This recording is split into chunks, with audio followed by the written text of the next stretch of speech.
Hello. Good evening, everybody. Welcome. Welcome to Highdeology. How's it going? How is it going? I think we're just going to have like a chill stream today. I think we're going to watch a movie together. Just zone out. I've got one picked out. I'm not sure I want to go through with it, but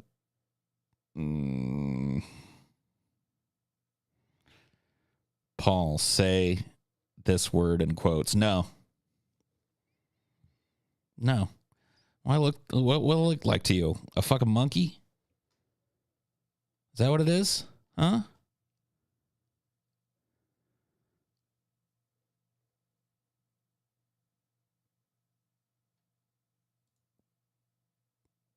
This is what I look like to you right here? A little wind-up monkey? Hey, play the cymbals for me, Paul Zico. Sure.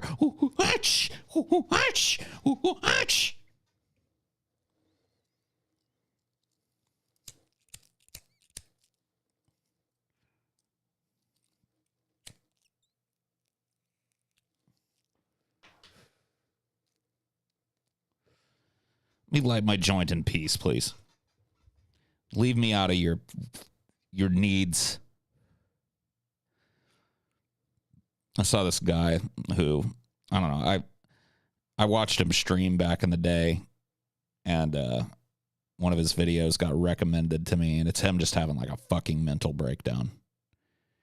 He's just like having a full-blown mental breakdown. Maybe I'll play some of it for you. I think you need to hear this, man. I think you need to hear what this job does to people sometimes. Let me see if I can find it. I didn't watch it that long ago, so it's probably still in my history.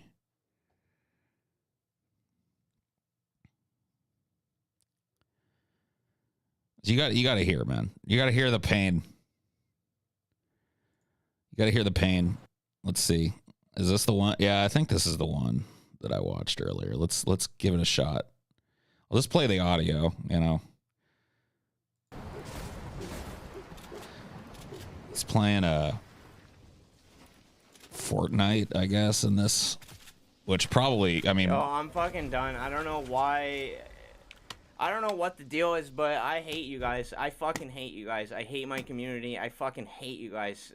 I don't know what happened. I don't know what the deal is. I don't know why I'm treated like I did something, like I scammed people out of fucking surgery money, or I lied to people, or I hurt people, or I cheated, or I view-botted. I've done nothing to any of you fucking cocksuckers. I fucking hate you guys. I honestly fucking hate you guys. I fucking hate you guys. I've been through fucking hell, dude. I've been through fucking hell. I shouldn't have to deal with this shit. I fucking did it. I did it all. I fucking did it all, and I got fucking shafted. I got fucking shafted along the way, and now this whole time I get fucking treated like fucking shit by you fucking cocksuckers. I fucking hate you guys.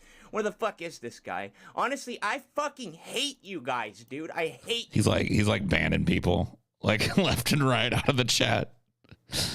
I guess there is a visual component to this. Hold on, let me, because you gotta see his chat. His chat is just, it's like sewage. It's like, have you ever seen those videos of like people cleaning out the New York sewers and they're pulling those fatbergs out? I call them fatbergs. It's basically just like shit and lard that's congealed inside of the sewer pipes, mixed together with like flushable wipes. I call them fatbergs. That's what his that's what his chat is. Look at it. I mean, you just got to see it. You guys over on the right, his chat on the left. fucking guys, man. I hate doing this. I fucking hate streaming, and I hate my community, and I hate you guys, and I hate this fucking website. Fuck you guys. Fuck you guys. Fuck you guys. Fuck you guys. I have a guy fucking DMing me about my mom being in the fucking hospital for a week, that she's fucking dying, and I have you fucking cocksuckers saying, oh, fake fucking rage, he's doing it to get fucking rent money, blah, blah, blah. You know what? Fuck you guys. I'm never coming back. Fuck you guys. Dude.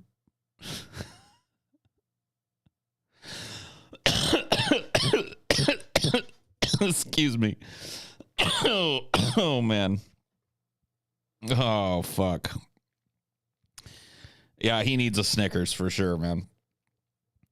I gotta tell you, I as much as I recognize that this is a dude that's, you know, he's having a fucking meltdown. I've been on the cusp. You know what I mean? I've been on the cusp of this before in my time. What a loser. I mean, I don't know. Whatever. I don't like that word, man.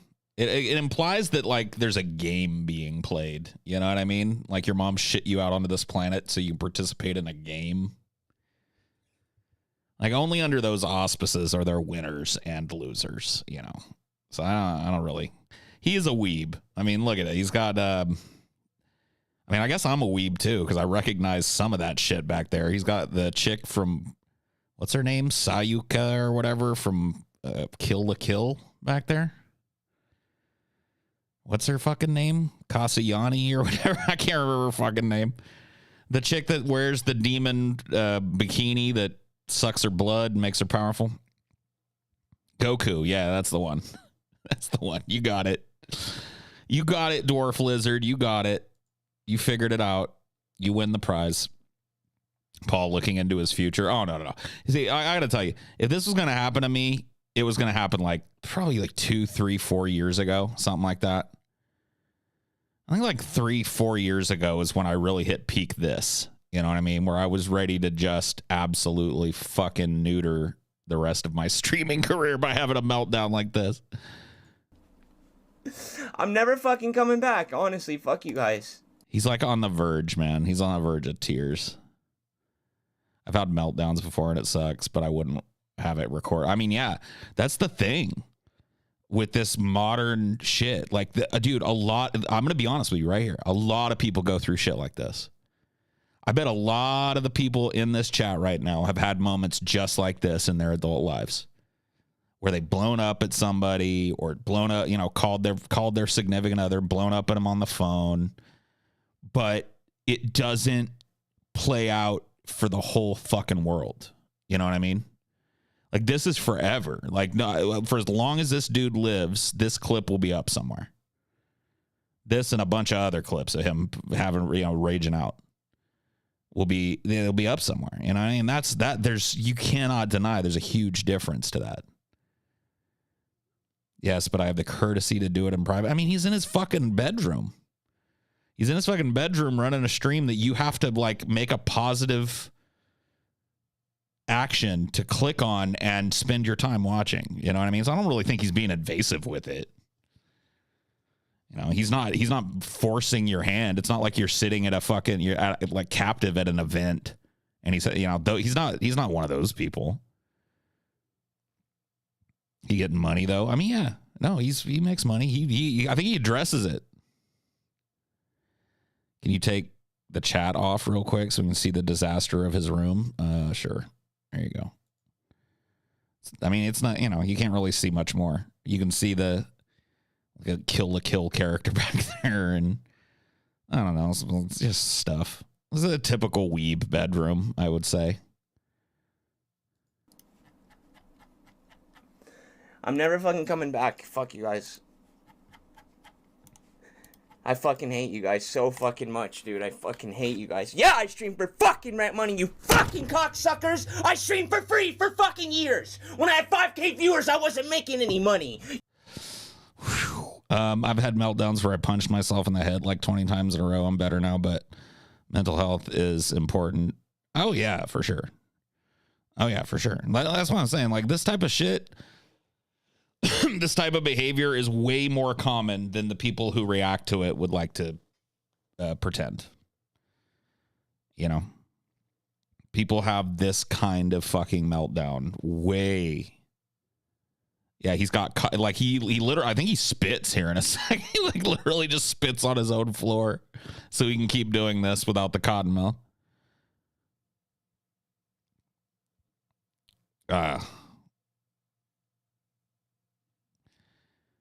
You know what I mean? Like, 'cause he's one of these dudes, and I'm the same way. I think I'm way apart in age with this dude. But, you know, when I was like coming up on the internet or whatever, you know, after I was 13, 14, you know, I'd been on the internet for a couple of years. Dude, I read chat pathologically sometimes. Like, I've had to train myself not to read every chat. You know, I can tell he's one of those dudes. Like, it would be best if he just ignored most of what was going on in his chat, or turned on like sub only mode or whatever the fuck, so that at least the people that are fucking dogging on him have paid him. You know, you got to pay if you want to shit talk. Like, that would be best for this dude, because I'm letting you know, after having watched this dude, this whole thing was triggered by a chat. I don't know what it was, but it wasn't like somebody just typed some shit in his chat. And this whole fucking thing comes from that, you know? And so I can relate, at least on that level, you know? I'm way better at it now. I'm way better at, you know, because I just don't put it up in my face. You know, I make it something that I have to like manually look at. Someone said hobo hair. He usually, you know, doesn't. He does look kind of hobo-ish here. I want to see if he spits this like paste out of his mouth, because he's foaming. You fucking cocksuckers! So fuck all of you! Fuck all of you! I hate you all! I hate streaming! Fuck you all! I stream for rent money! Yeah! I didn't fucking get paid! Fuck you! I can make some clips from this and use them on the stream. You know what I mean? Dust off my old stream deck, and like somebody really triggers me with a comment or whatever, I'll just hit this and let him say it. No, I think because here's the thing.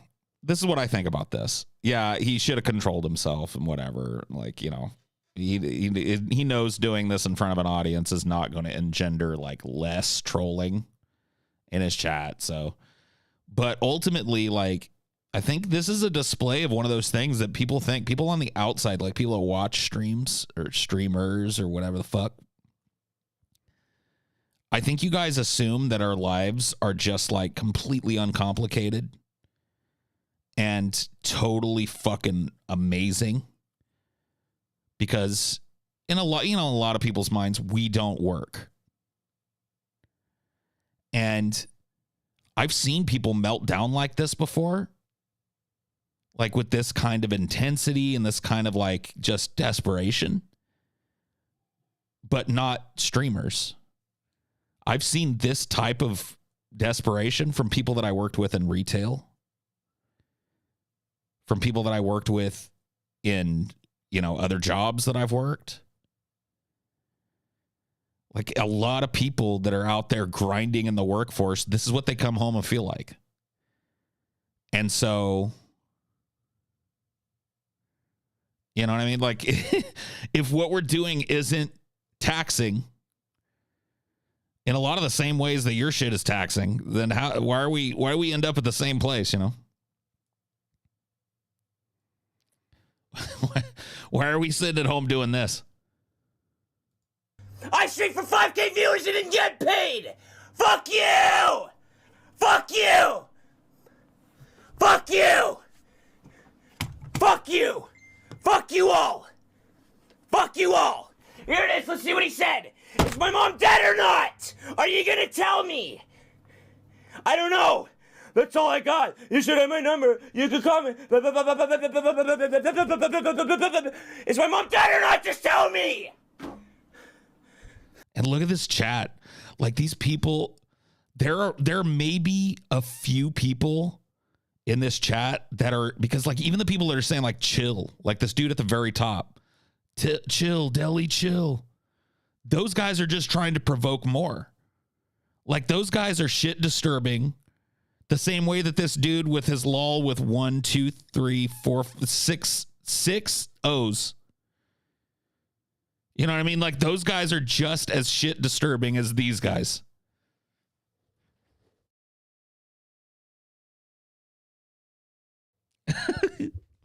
I mean, Am I wrong? So like his whole chat is just filled with people that are like, oh yes, this is the fucking highlight of my day. I've taken part in triggering a fucking full-blown mental breakdown in another person, in a human being.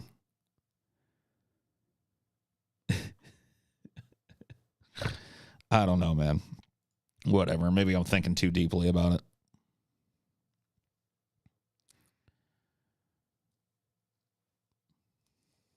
Is there any genuine way to calm? I mean, yeah. Like, dudes, people that aren't, because like chill, that implies like the reason that's triggering, and I think the people that use it know it. The term chill, which you can see literally 17 times on this fucking, you know what I mean? Like where I have it paused, I'll go back to it for you guys. Where I have it paused, you can see, if you look at his chat, 1, 2, chill. I don't know what this probably says chill in it.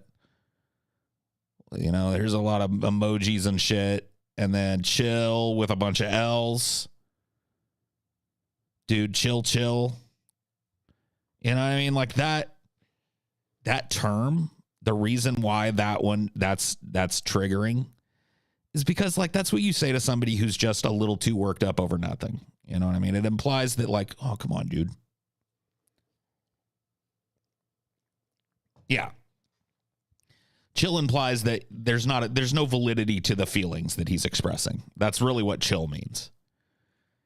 You know, you say chill like in a friendly way to somebody when you feel like that they've just taken something the wrong way.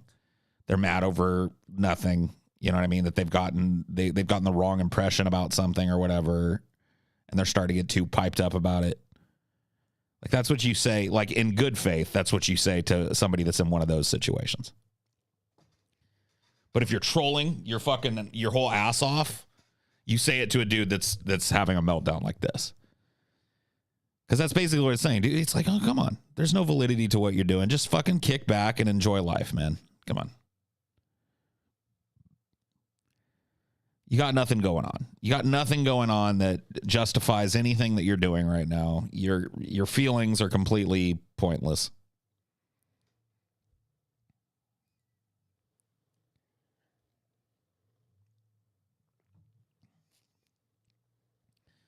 What if his mom walked into the room? I mean, there are definitely, like, if you go searching for this type of shit, there are definitely people having these types of meltdowns where their parents walk into the room, and that just compounds it. You know what I mean? It's just like, oh my God. Oh no. Yeah, we're not gonna watch the whole thing. I can't sit through this whole fucking thing again. It's a little too. It's pretty passive aggressive to say chill. I mean, yeah, you know, in one way or another, I agree. Except for in a very few good faith situations where you're chilling with a friend and, you know, somebody says something and they just take it the wrong way.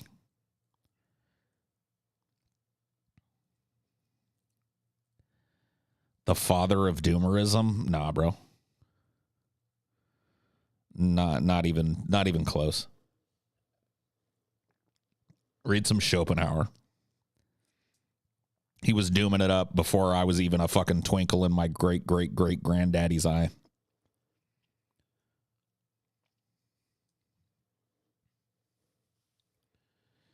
Yeah, actual doom is probably the father of doomerism. You're right about that. Holy shit, we're doomed. People genuinely being doomed is probably you really want to find the fountain from which doomerism springs. There it is. I'm reminded of Bill Hicks. Shut up and smoke this. Oh, sorry. I was taking life seriously for a sec. Yeah. I mean, that's, you know, and nobody ever really examines, like everybody that watches this, if you go into the, you know, the comments of this video that we were just taking a look at, all of the comments are like, you know, like examining his behavior, which, you know, I'll admit that's what most of the video is, but nobody talks about like what's with all these fucking toxic ass 12-year-olds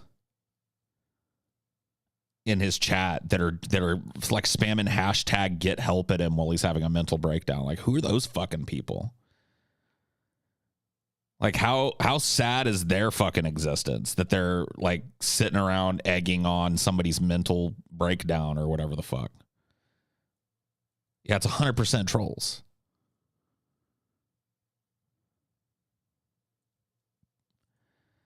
I really do feel like it's a disconnect. You know? Because, yeah, I mean, I don't think this dude's behavior is appropriate or whatever.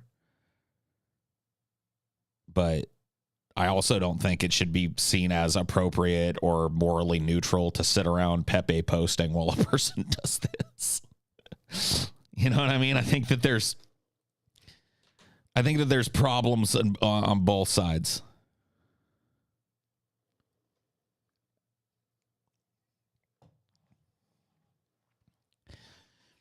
Stevie's Twitch is chill as fuck.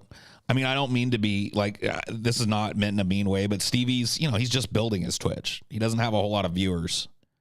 Yeah, exactly. That's the point. You know, once Stevie builds himself a little audience, he's got 200 or 300 or 400 people watching him or something. Like, he's either going to have moderators pruning these idiots out, or he's going to have to run a completely non-interactive stream. You know what I mean? Or maybe even end up like this. Because I think one of the things that this guy, and I'm fucking jealous, or not jealous, I'm fucking guilty of this as anybody in the room.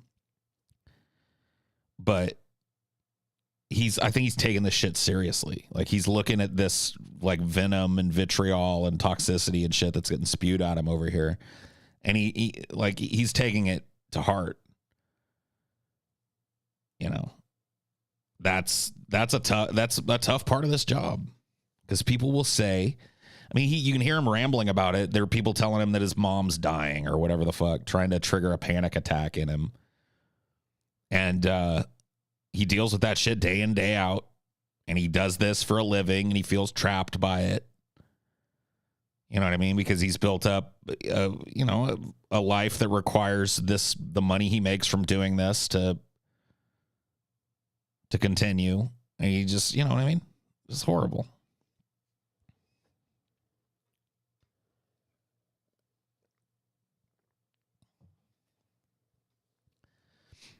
Trolls are probably on the verge of their own private meltdowns. Thus, it's probably cathartic for. I mean, yeah, there's maybe not everybody in this chat is like that, but there's definitely. I would be shocked if that wasn't the case for quite a few people in the chat.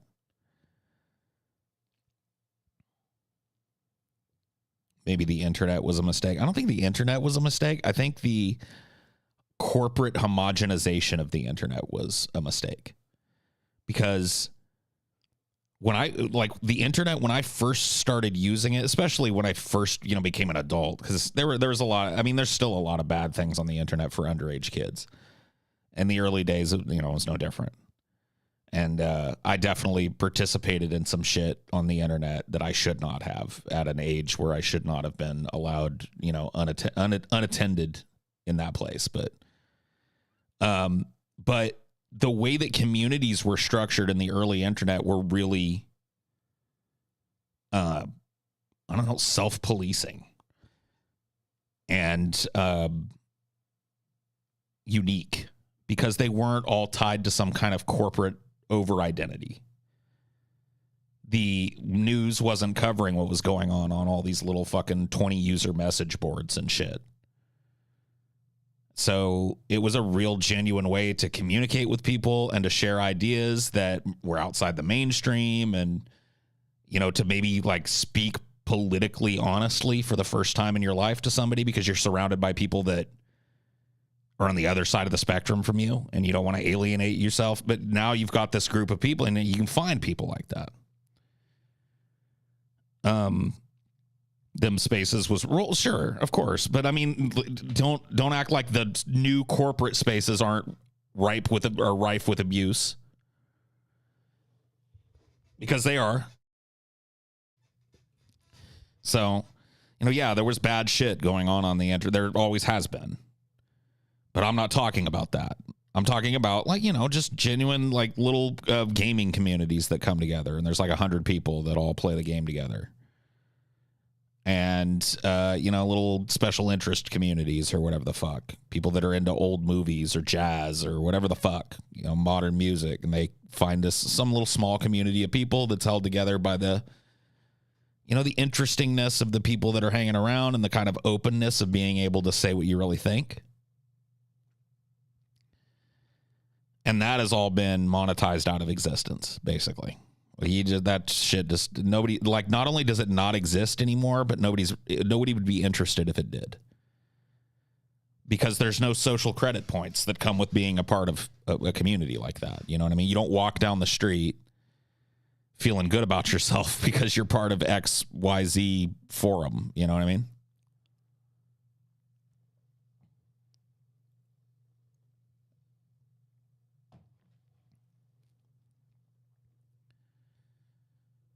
So, yeah, I don't know. That's Reddit now. I mean, Reddit might be the closest thing, but I'm telling you, Reddit, it doesn't hold up in the same way.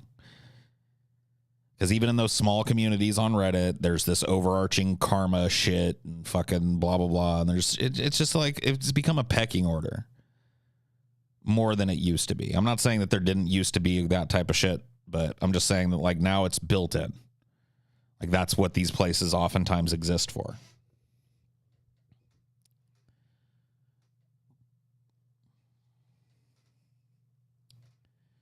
The good old pecking order.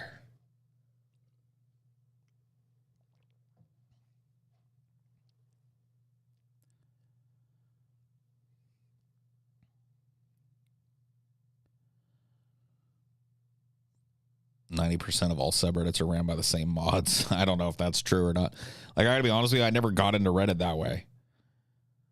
I was into Reddit for like the bigger areas, you know what I mean? Like the big stuff that gets out to the front of the website. I never really involved myself in the smaller communities or the utility of being able to find these specialized communities and shit. I just never got into Reddit. I have a hard time getting into any kind of social media. Like, it was not long after Facebook became ubiquitous that people started treating Facebook like it was a phone call. And I just immediately was turned off. Like, the first time somebody was like, hey, I sent you a message like 3 days ago. I could see that you read it, but, like, why didn't you respond? I was just like, fuck this. Nope. I want to put that chain that people like, because that's the thing. I know I've talked about this before, and this is a, you know, whatever, kind of a boomer rant. I think it's a little bit boomery. But yeah, dude, this, like, you are at the beck and call of everybody you know 24/7, 365 thing. It drives me up a fucking wall. Cell phones, social media, text messaging in general, that type of shit. Holy fuck. Like, I grew up most of my childhood at a time where, like, you had a landline on your phone and an answering machine, and that was it. So if you called and I didn't respond, you just assume, oh, he's busy. I'll leave a message or not, you know, whatever. Just wanted to see if he was home. That's the closest you could get. Now it's just like, ding, ding, ding. Why are you leaving me on red? Come on, man. I want to insinuate myself into your life right now, man. Come on, come on. It's like, ugh. The 80s and 90s. Yeah. I got to tell you, man, like, I feel like kids that are growing up now, especially like Zoomies, are really going to be a different kind of person when they get old. And I'm not even saying good, bad, right, or wrong at this point. I'm not Nostradamus. I can't call it, but they have grown up so differently in such a different social environment than I grew up in, you know? You had your world was much smaller and you were happy for it. You had a couple of friends, you know, you hung out with them. you got bored of watching TV and you went outside. Like, I'm not trying to sound like an old man, but it's just like, you know, like the biggest part of your life, you know, in your teens was becoming 16. And like, dude, I didn't know one person, like not one person that wasn't down at the DMV on their 16th birthday, because it meant that at the very least they could take their parents' car out every once in a while and go meet their friends. You know, you go to the movies with your friends, or take your little girlfriend out on a date, or whatever the fuck.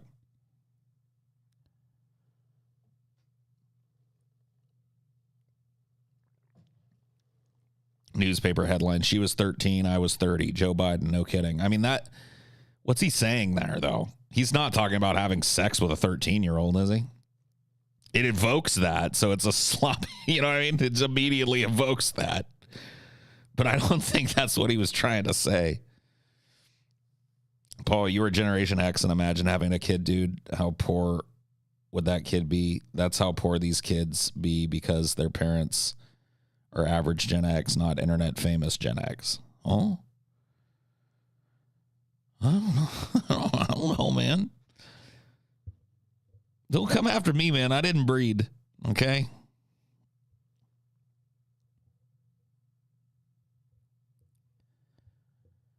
As a Zoomer, I enjoy modern tech, but at the same time, envy the 80s and 90s area and tech. Yeah. I mean, well, you know, it definitely was like you could see the beginnings of what this became back then.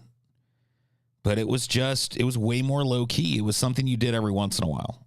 You know what I mean? It was something you know, played 10, 15 minutes of, and then you were done with it for the day. I'm not saying I didn't have some marathon fucking gaming sessions and shit back in the 80s and 90s, because I did. But those were few and far between. You know, those were like a special event, not a weekly, monthly kind of event.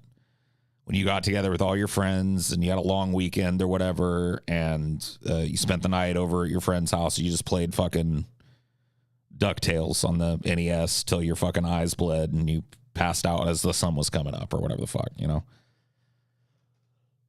But that shit would happen like once in a blue moon.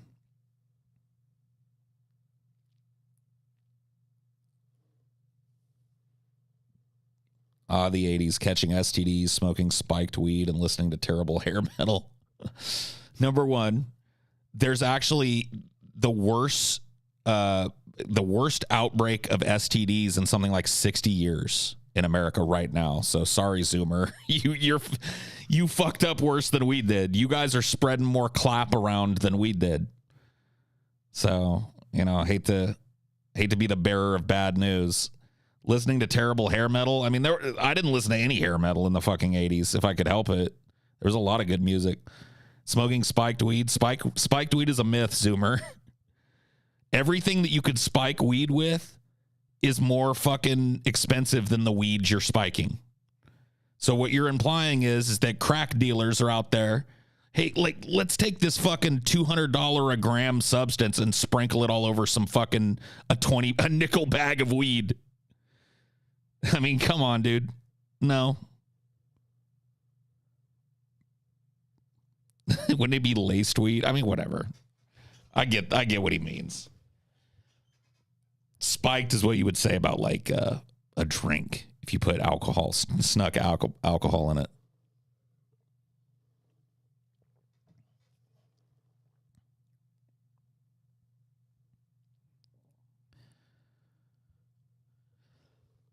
But yeah, no, I read that shit the other day. Something like the largest fucking outbreak of gonorrhea, syphilis, herpes, and shit in 60 years. It's like all the work they did in the 80s and 90s teaching us to put condoms on our dick went right out the fucking window with you Zoomers. Zoomers are raw dog. Yeah, because AIDS is trivial now. You catch HIV, there's drugs you can be on that lets you live a pretty fucking much normal life. You know, it still sucks to get it, but whatever. It's pretty consequence-free in the end. Yeah. Fucking all the Zoomies and fucking millennials are out there raw dogging hard. It's like, I mean, I'm not saying I don't do it, but I'm also not a promiscuous guy. You know what I mean? If I was out kind of just routinely fucking people I didn't know, you bet your fucking ass I'd be rapping the rascal.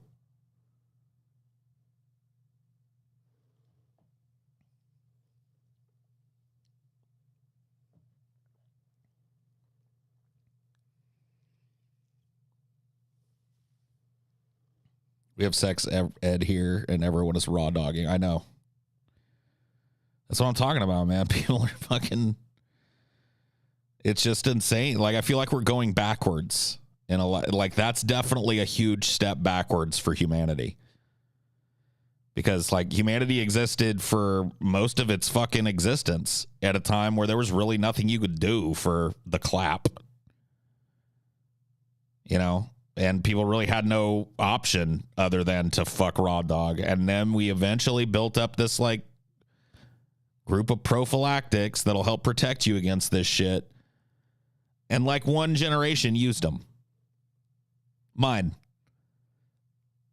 Like, late Gen X, early millennials. We were the only people that ever fucking put condoms on. How do you feel about casual sex in general? To each his own. I mean, I got no judgment. It's never been something that I've been interested in, but I got no judgment for people who engage in it. It's not my dick, you know. Go go have fun with it.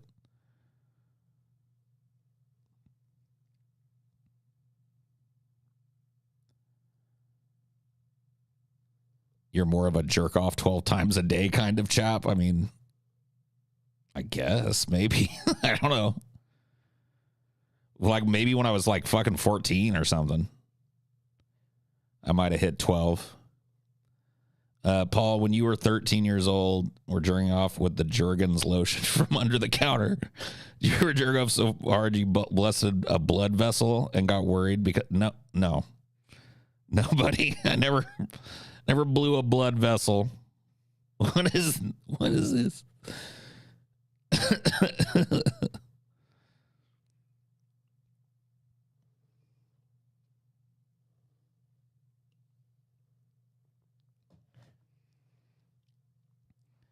Well, I mean, of course, there's going to be people that, you know, aren't. There are exceptions to the rule. There are Zoomers out there that do wear condoms because they're not fucking stupid and they don't want to end up pissing blood all over everything. You know, but they're clearly becoming the exception to the rule because there's a huge outbreak of fucking STDs in this country right now.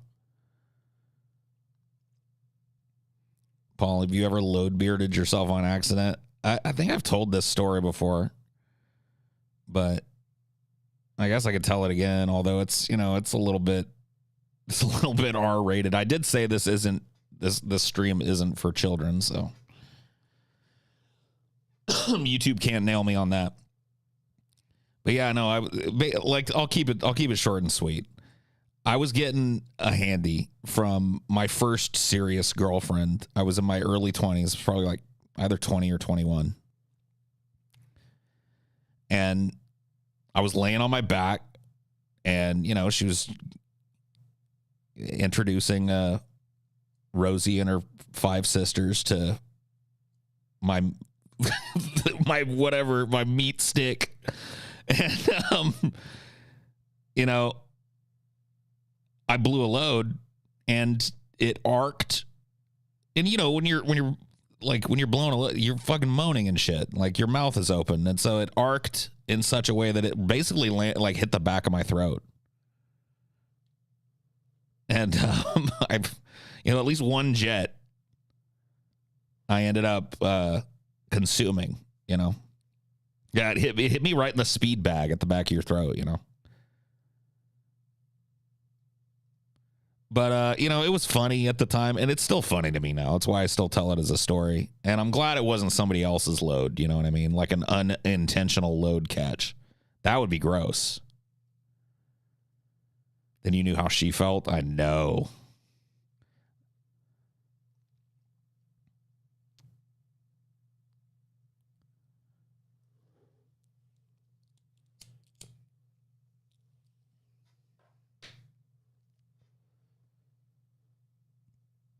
Yeah, dude, it was my own brand, you know, my own sauce. So I took a rope to the throat. I mean, what are you going to do? She laughed her ass off, so she definitely felt proud. She was probably aiming for it, honestly. Somebody should have shouted Kobe. I know. Did it taste like mayonnaise? Bro, why don't you taste some of your own, man? Because if it tastes like mayonnaise or whatever, you might want to go see a doctor. You might be one of the Zoomers we were talking about earlier that's got fucking, you got the clap, you know? Mayonnaise. What the fuck, bro? Oh, what the fuck? You ever witnessed a car accident? I had to write a witness statement 2 nights ago. It was pretty jarring. Yeah, I've seen a couple of car accidents. Nothing major. I've been involved in a bunch of major car accidents. So I've seen them from the inside of cars on multiple occasions in my life. But yeah, I've probably seen 1 or 2, decent little car crashes or whatever that I wasn't involved in.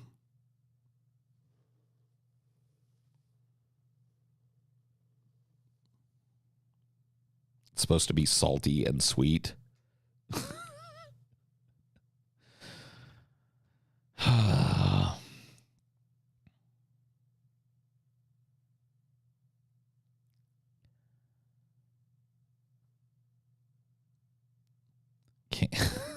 Campbell's cum. Oh my god, man. This is why you guys this is why all you Zoomies have got so much fucking, it's why you got the clap, man.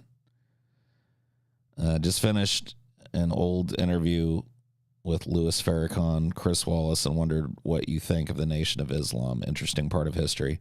Yeah, I'll be honest with you, I don't really know much about it that I wouldn't consider general knowledge. So, it might be a fun topic to look into for a show one of these days.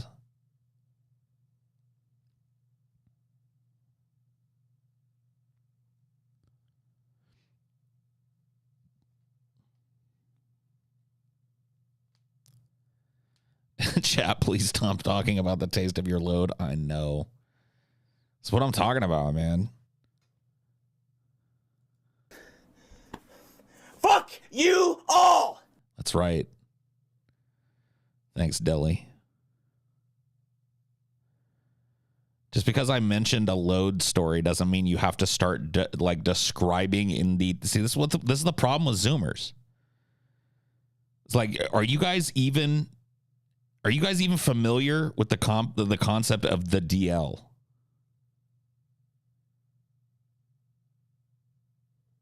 Like, do you know what the DL is? Like, what it stands for and what it represents? What's a DL? Yeah. Yeah.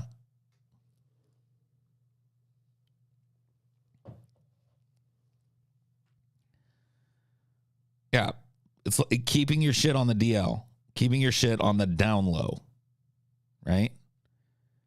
There are certain things, just don't tell everybody, you know what I mean? There are certain times where it's just, you don't join in, You're like, yeah, I've also, because like, think about yourself standing around a group of people, and I just told that story about getting a hand job, you know what I mean? And accidentally catching a rope in my mouth. And everybody kind of is laughing, and, it's a funny fucking story to hear. And then you, right as people's laughs are starting to die down, go like, I've tasted my cum too, and it tastes like mayonnaise. That's what you guys are, dude. That's what you fucking guys are, bro. You've taken a moment that everybody laughed at that was funny, and you've turned it weird. You made it weird. Like, now everybody's like looking at you like with their eyes raised, like, huh? Like, what? We made it epic. Yeah, dude. You Zoomers, you zoomered it up, man. You guys made it. You took it from being funny to uncomfortable.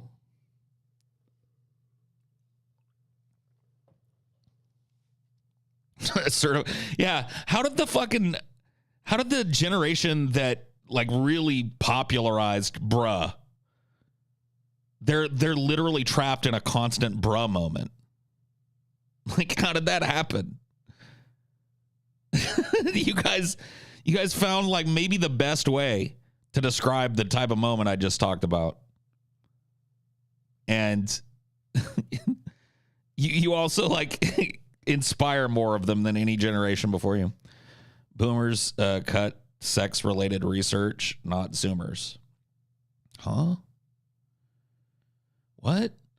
Dude, boomers solved the AIDS crisis. Boomers were responsible for fucking, you know what I mean? Handing out the condoms at schools and shit. And having sex ed that was centered around like how to have safe sex, not like abstinence only bullshit. Like that all came out of like like it was boomers that made those decisions. Hello.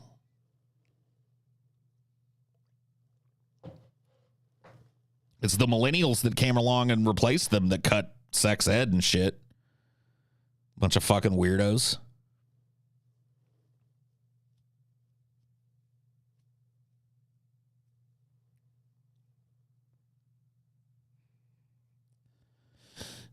Yeah, you want to be mad at people, like, especially when you're talking about that type of shit, be mad at your parents.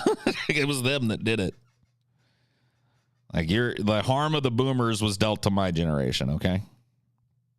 They were my generation's boogeyman. You ain't really got to worry much about the boomers anymore. Now, you're problematic people, most of them, millennials.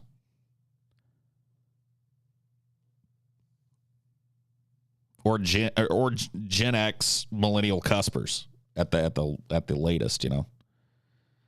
Your parents are, well, yeah, I'm not talking, you know. Like if you're older than the target audience, you got to know I'm not talking to you.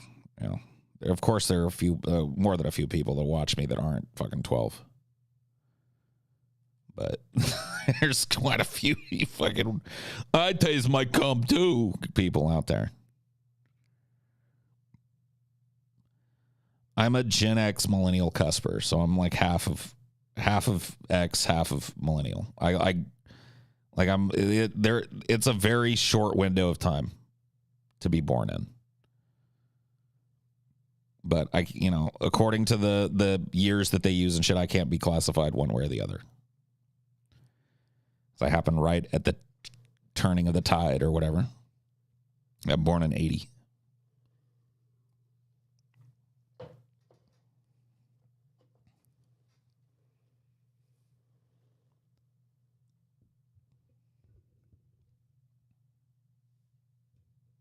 No. Basically, if you were born in the 80s, you're cool. No.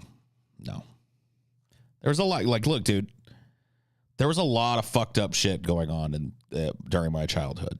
I mean, there was a lot of stuff that was really not optimal. You know, I'm not trying to paint it like it was a goddamn fucking paradise, but I will tell you this. What is called politically the middle class got capital R raped while I was a kid. Like, that is not something that people that are from my generation should be proud of. Ronald Reagan. Yeah. Reaganomics. It went from a growing, prospering class of people that had more and more purchasing power. Like I said, dude, it's unthinkable to me now to think of people that were employed as my parents were employed for most of my, especially in my young childhood, like birth to 10, like that make as much, their money bought as much as it bought for them. Like it's mind blowing to me to think about, because I lived a life that I would consider to be like upper middle class to like lower class rich kid. But my parents were both grease monkeys at a factory. My mom dropped out of high school sophomore year. My dad went to the Army right after high school, and that was it for him. He was a mechanic. She was a line selector and a front end loader driver and a forklift driver and every other goddamn thing. You know what I mean? Those aren't traditionally like bad paying jobs, but my parents built a house on a giant piece of land that we owned out in the middle of nowhere. They had Jeeps, like 3-wheelers back when those were popular, go-karts, took vacations all the fucking time. Yeah, like constant, like me, you know, I'm not saying constantly, but they had plenty of fucking vacation time. Got to go to the beach a ton when I was a kid. Which was, you know, like that's a vacation. It was 3 or 4 hours from where I grew up. So you had to go for a couple of days. I did that constantly when I was a kid. Constant. Had a horse. Yeah, I forget about that. Had a horse and a bunch of like little animals. Like had a chicken coop with chickens. My mom and dad built a hutch, and we used to raise guinea pigs for a while. Like not a huge amount, but like we had 5 or 6 guinea pigs, breeding pairs. They would have like fucking 15 babies each. So, you know, I had a bunch of shit. Like toys. Like you want to know what one of the most lamentable things about my childhood is if I would have known as a kid and cared that those toys were going to be worth as much as they're worth, I could have fucking made a killing, bro. If you look at cool 80s toys, I had a lot of them, dude. Let me see if I can pull up like an article that has a bunch of pictures. Like what were the best toys? Because I'll be honest with you guys about what I had as a kid. 30 toys that define the 80s. Stacker. Okay. I guess we can look at this. I don't know if it's going to be what I want. But hold on. Let me look a little more before I decide on this. I'll open this in another tab, but see if there's a better one. Here, we'll do this one too. 100 popular toys from the 80s. Okay, we'll take a look at some of this shit, bro. You know, not to, and this is not me bragging. I'm just letting you know that as a kid who had 2 blue-collar parents, this is what you could get in the early 80s, in the mid 80s, you know? This is what that got you. Let's take a look.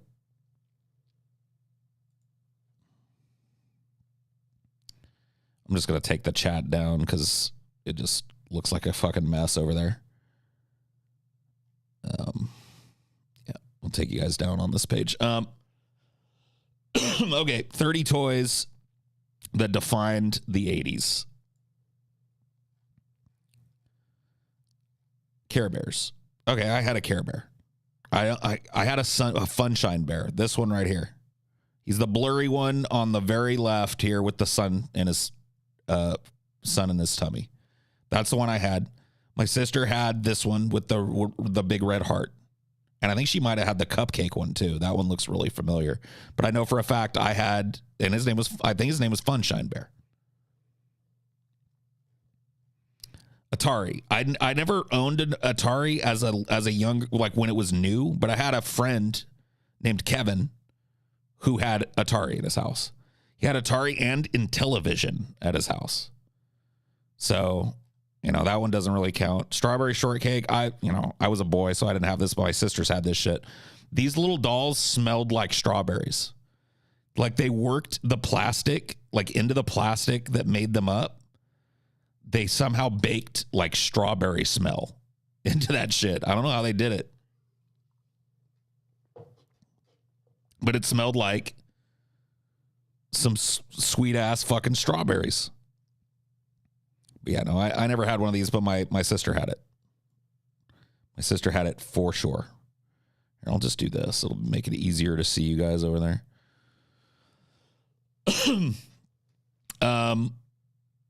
Yep, had one of these.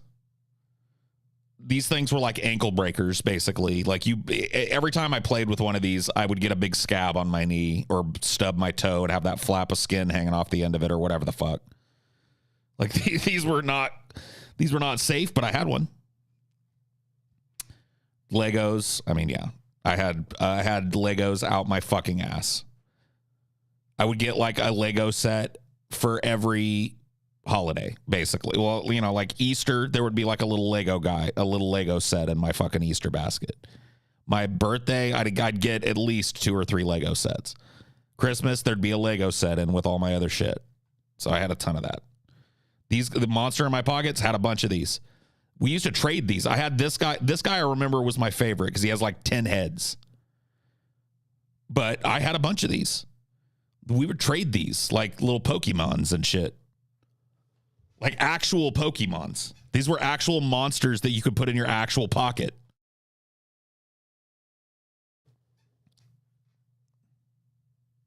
Yep. I had Lincoln Logs too, dude. I had all this shit. This is some of the shit. Now we're starting to get into some of the shit that if I would have saved it and kept it pristine, I'd have because I had every turtle.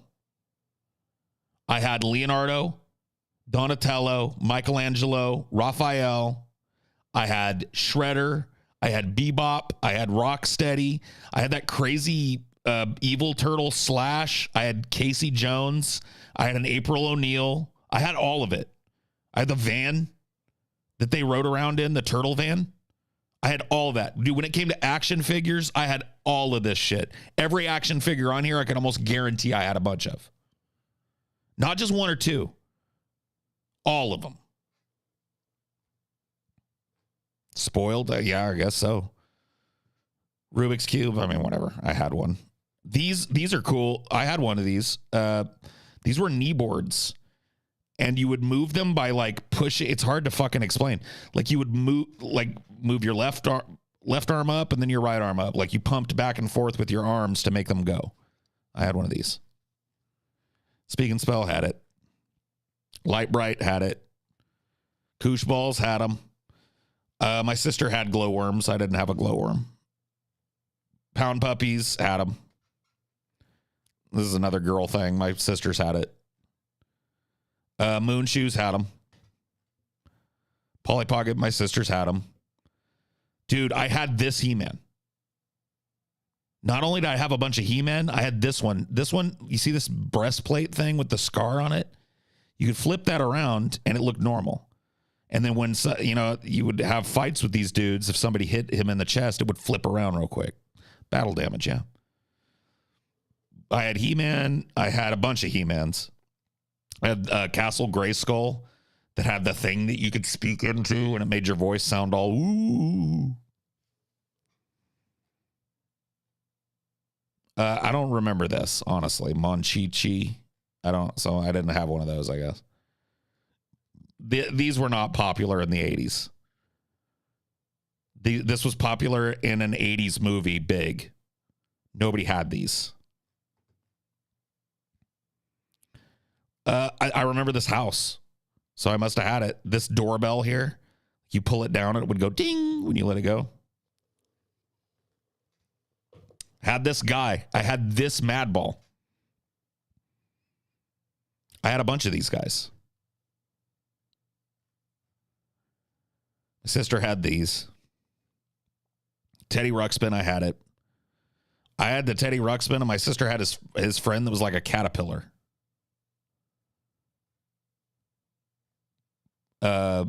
Cabbage Patch Kids. I think I had one when I was really little. I know my sister had a bunch of Cabbage Patches. Simon Says had it. Game Boy had it. These little Smurfs guys, I had some of these. I remember having some Smurfs in my toy box that I could, put in my game. I never had a Power Wheel. My sister had one. My sister actually had, I think, this. No, hers looked different, but it was like a pink Barbie Power Wheel. I never had one that was my own, but I had like an actual go-kart I could drive around in. So, that kind of smoothed it over. Oh, here's another one that if I'd have known, dude, I had every one of these action figures that are out right here. Every one of them and more. I had an uncle. Actually, my parents weren't even involved in getting me this shit. I had an uncle that gave me, I must have had like 3/4 of all of the fucking original release. And this one back here, by the way, is just this guy without the felt. Which you wouldn't want to do that. He had like a felt cloth thing, you know what I mean? But yeah, no, I had all these. I had every last one of these action figures shown in this picture. All of them. Paul sounds like an only child. Well, I mean, it was me and a little sister. But that's what I'm talking about. My parents had the money. Like, we weren't rich. It wasn't like we were fucking riding around on a yacht or flying in a private plane or anything that comes with being capital R rich. But my parents had the money to just get their kids all the things that they wanted.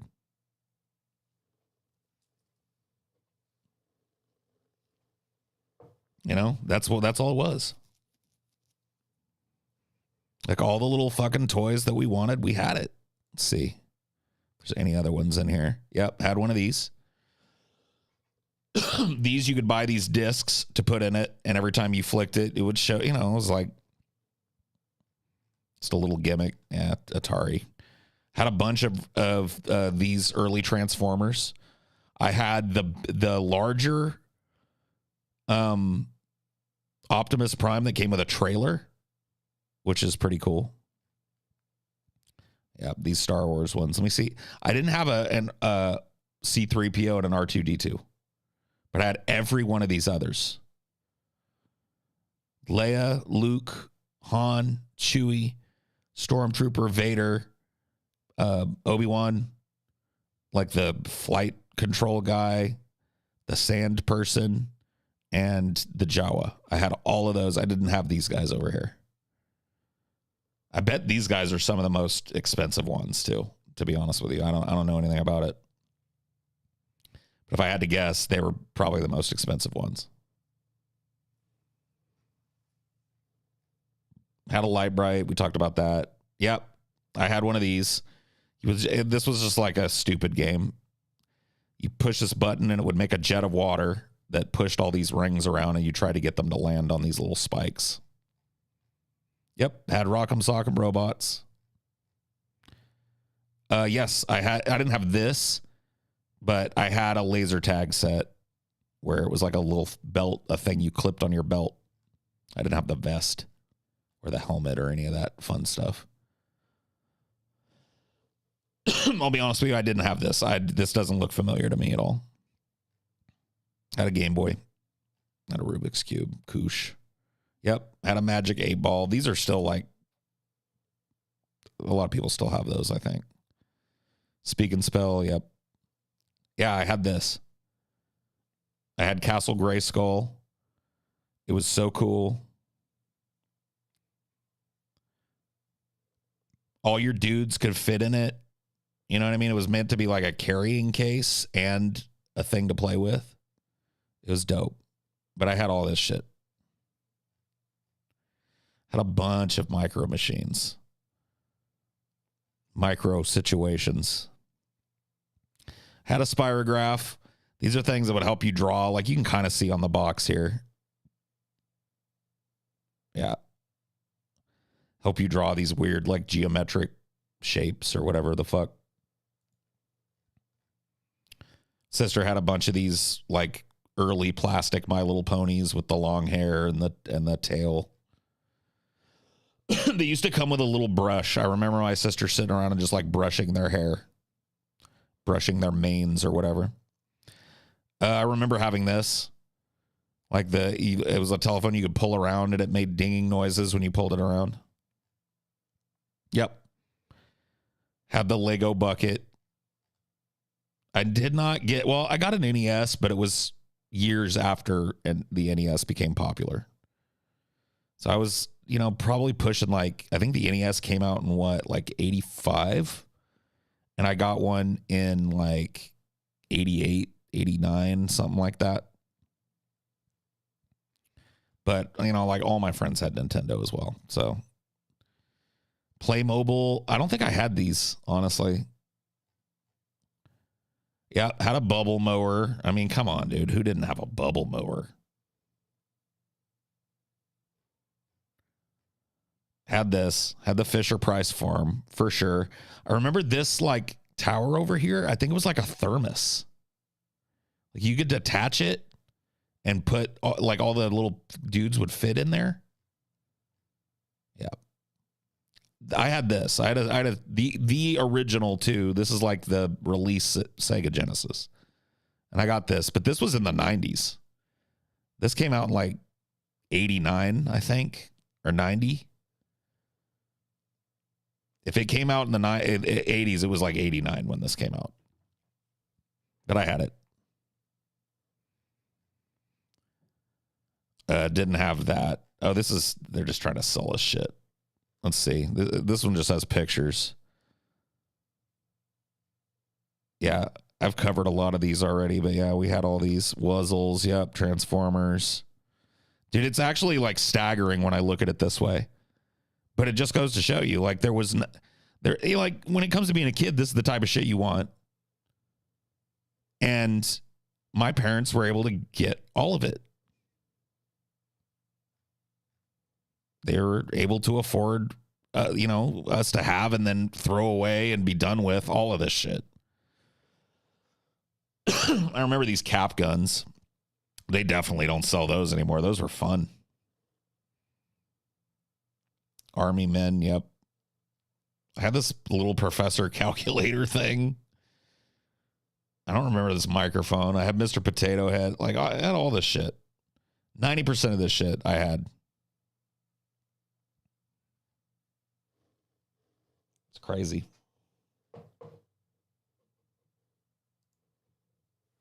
But, that's what's changed. Like, most of you probably didn't have half that amount of shit bestowed upon you as a kid.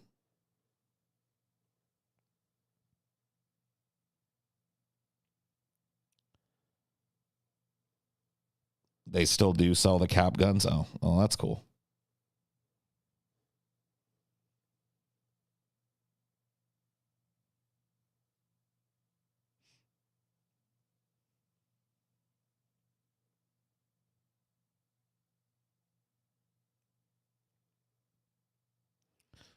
My 1911 is better than any cap gun.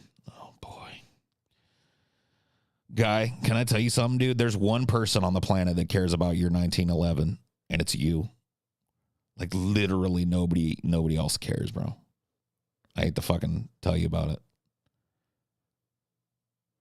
Like, dudes that constantly mention their guns, like, there's something wrong with you fools.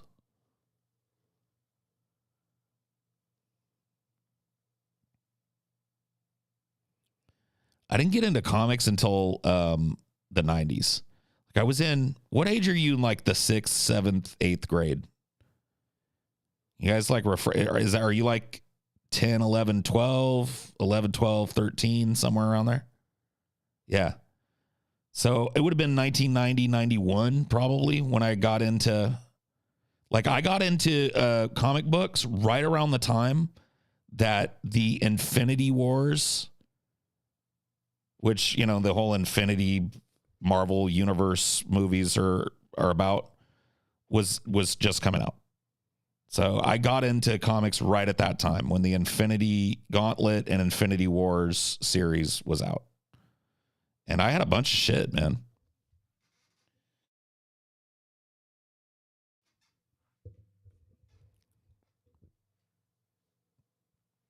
Yeah, I had a bunch of comics. I had a bunch of comic book cards. Like, I remember me and my friend John. He was a Korean kid that I was friends with in the 6th, 7th, 8th grade. He got me into them. He got me into comics and shit. And he and I used to collect, like, the Fleer or whatever Marvel cards. It was pretty cool. Dude, I don't even, like, I can almost guarantee there's some crazy shit in my mom's attic, but I think a lot of it has probably been given to other, kids in the family or sold at yard sales and shit over the years. Yard sales used to be a big thing back in, like, especially in the 90s. And I remember my mom yard sailing a lot of this shit.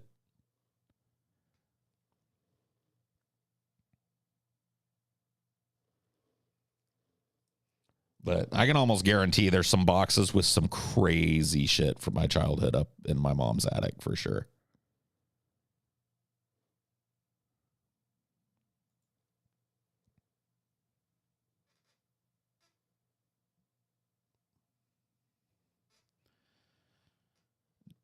dude, people have gotten some crazy good shit from Europe. I remember one time, like finally when my like Genesis, I had like a PS1 or whatever. I just wasn't playing the Genesis anymore.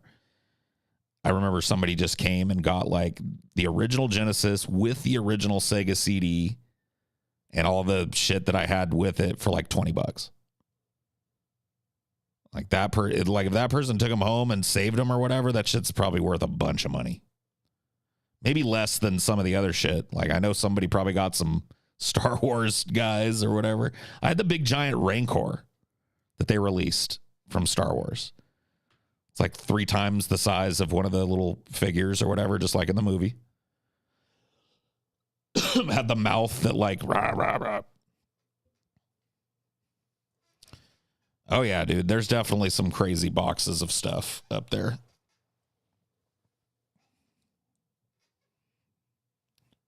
You found a cursed monkey's paw at a yard sale. Cool. I gotta take a leak. Everybody hang in there. I will be RB.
Okay. All right. All right. All right. You rapscallions. I'll leave you alone for just a minute. What do you do? What do you do? I give you an inch, you take a mile.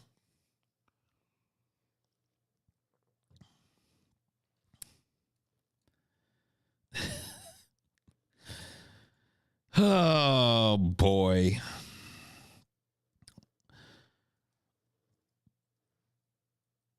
All to rub out a little snack. Oh, come on, Zao the dog, you dirty, filthy freak.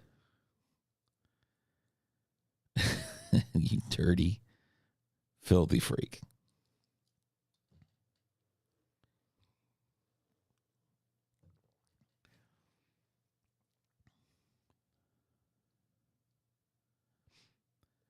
Upcoming Mass Effect game. I honestly don't know anything about it. I really I'm not the guy to ask about that. Not saying that you did anything wrong, but I don't care. I like video games now, but I like playing them. Usually I'm playing older games that I'm familiar with and shit nowadays. I'm not into the here's what's upcoming in the video game where I don't know. When it comes out, if it's good, I'll get it, you know?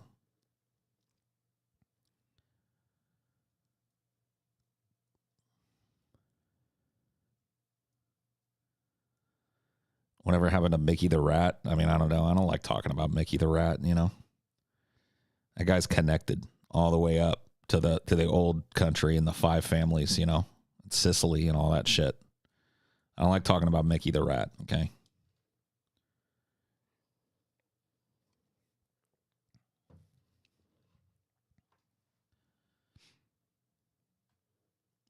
The bacon's got to be burnt by now. I mean, you would think, but it ain't. That bacon is still sizzling quite nicely, actually, to be honest with you. It's starting to look a little more done around the edges, but it's got some time.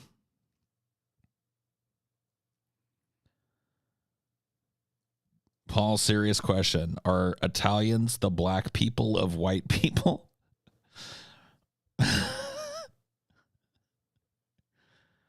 Okay. Yes. Yeah, 100%. Now, I would never bring that up on my own nowadays, you know, in this time. But I can't give you a dishonest answer. Yes. Yes. Oh.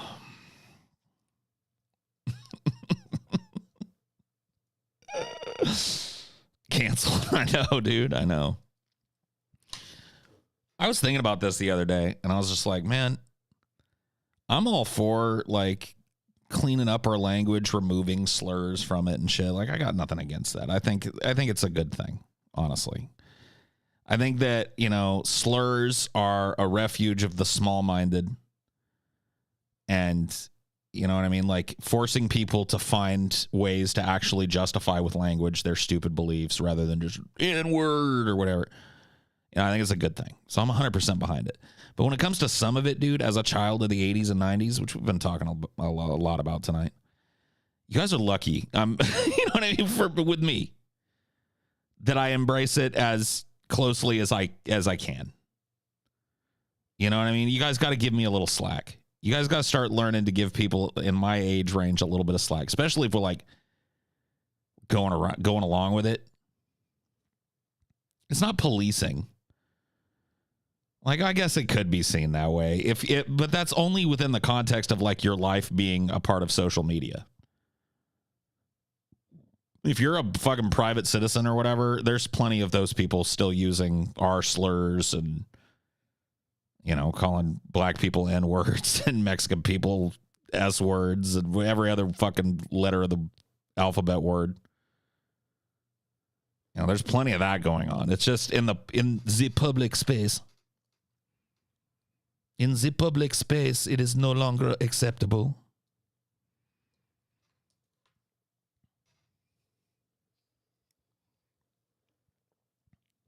Slick back. No, dude. Are you aware of the role that the Jews have had in marginalizing white people? By the way, you know, anybody that may be watching at YouTube, that's satire. That's satire of an actual user of your platform for many years. I know it's not me saying it. I mean, it is me. It's technically me saying it, but it's A satirical reference. The R word is only really offensive because every word you use from them eventually became offensive. Well, yeah, because it wasn't used like what. Like I used to call people the R word all the time.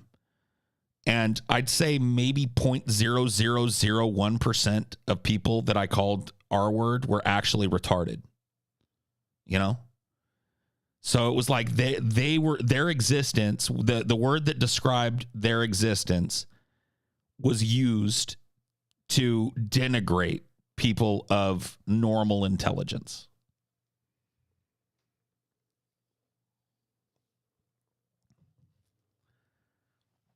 You know what I mean? You know what I mean? Do you know what I mean?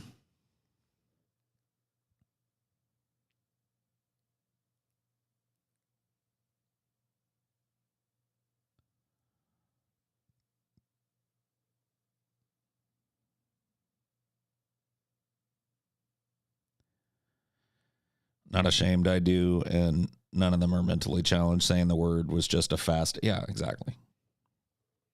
It was an insult that everybody. Yeah, but you have to understand that that insult is based around the existence of people who had no fucking choice in becoming retarded.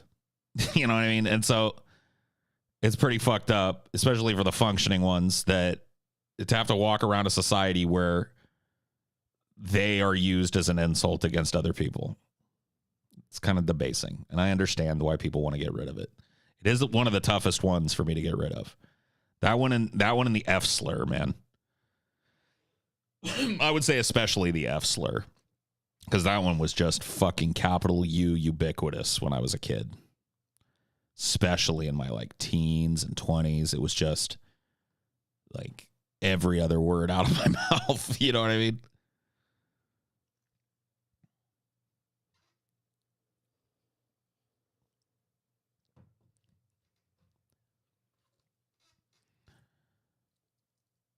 Is it worse if you call an actual retarded?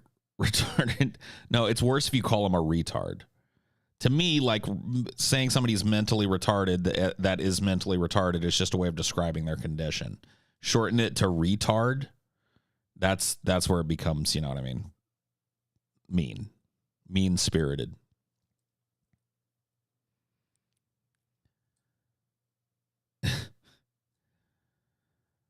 I think it's also just that they sound good. I mean, maybe. I don't know.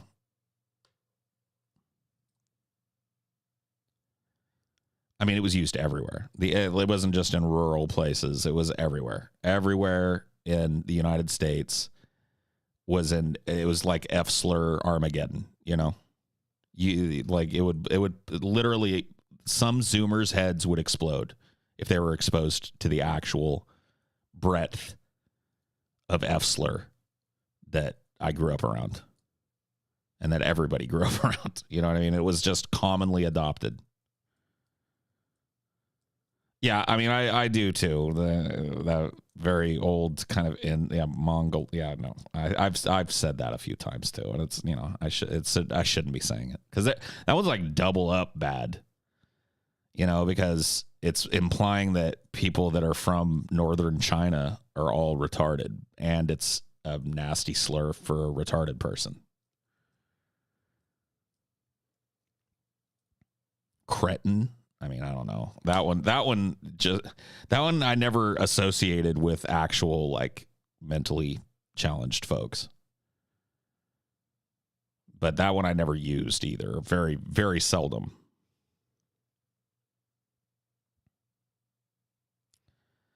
Well, troglodyte is okay. I guess it can be problematic. Maybe. I don't know. But, you know, it's just, I don't know. And my brother's autistic, but he has a really good memory.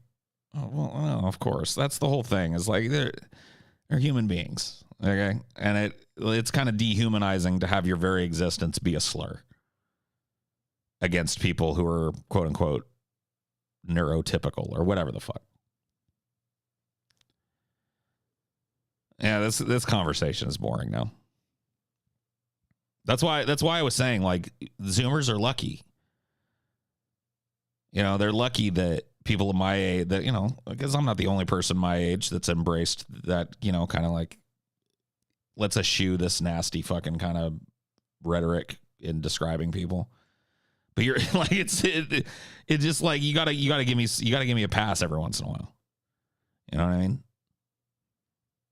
Like, to a certain extent, like, I'm doing it because I recognize that it's correct, but it's also like I spent fucking like 30 years of my life wantonly saying those things. It's a hard habit to break sometimes.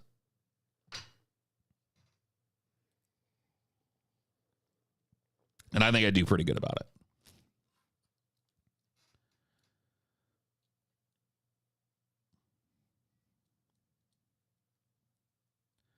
Paul probably believes in microaggressions. I mean, let's look up what a microaggression is, and I'll tell you if I believe in it. How's that?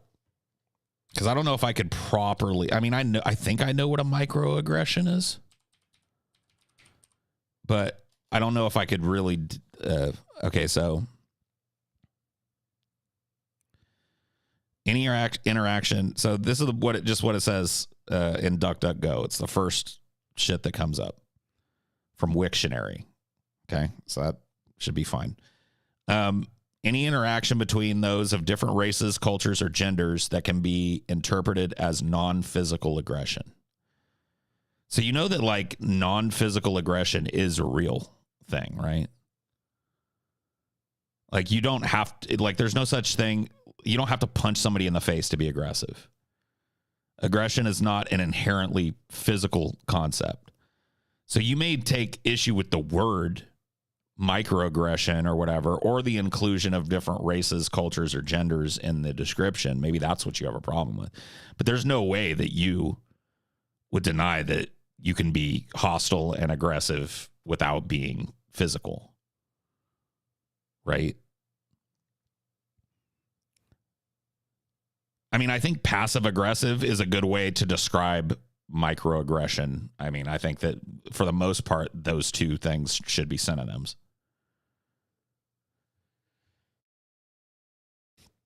But I think there's a slight difference between what people consider to be a microaggression and what people consider to be a passive aggression.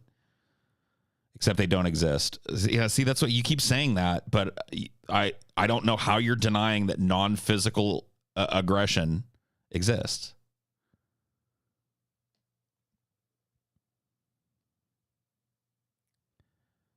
Right. And nobody, like, who's making microaggressions genuinely illegal for you to do, dude? Like, honestly.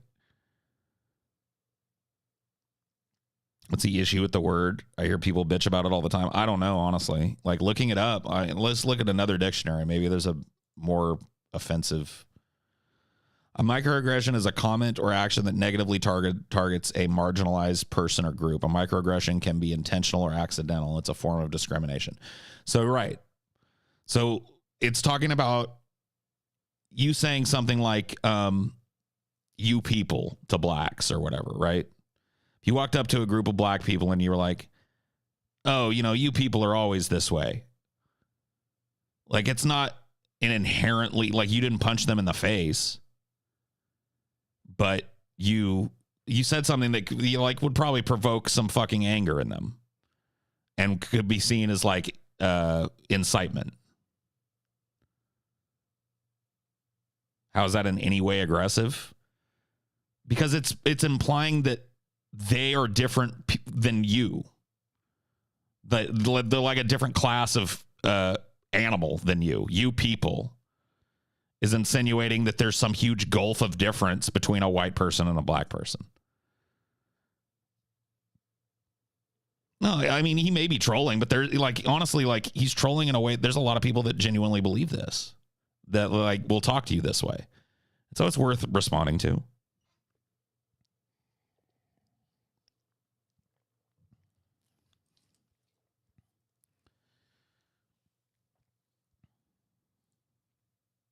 It's like, here's a microaggression.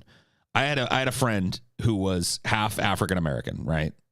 Half white, half African American. Very much appeared African American, and dressed and a lot of clothes that were typical of African Americans at the time that I was friends with him in high school.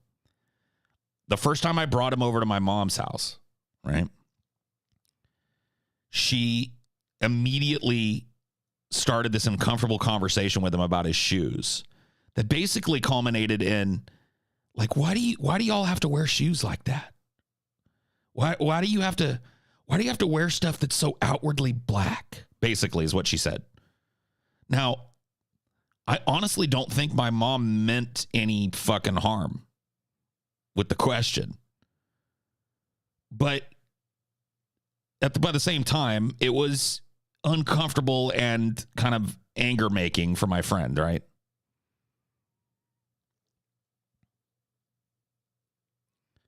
And, it didn't turn into an aggressive situation. He answered her questions as best as he could, you know what I mean? And I fucking talked to her about it and told her, like, that's not cool to do.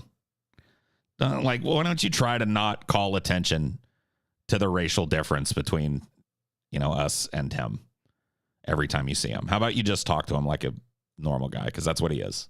He's just a dude.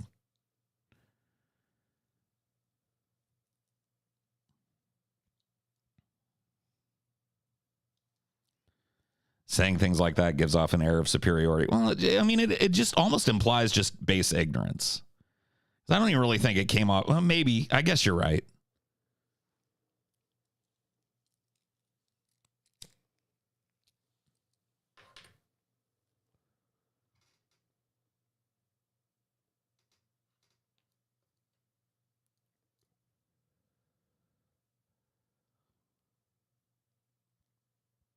Why aren't you conforming to my culture? Right. Why doesn't your personal history and culture exactly match mine? Which all culture should match mine. You know what I mean? That's kind of the implication.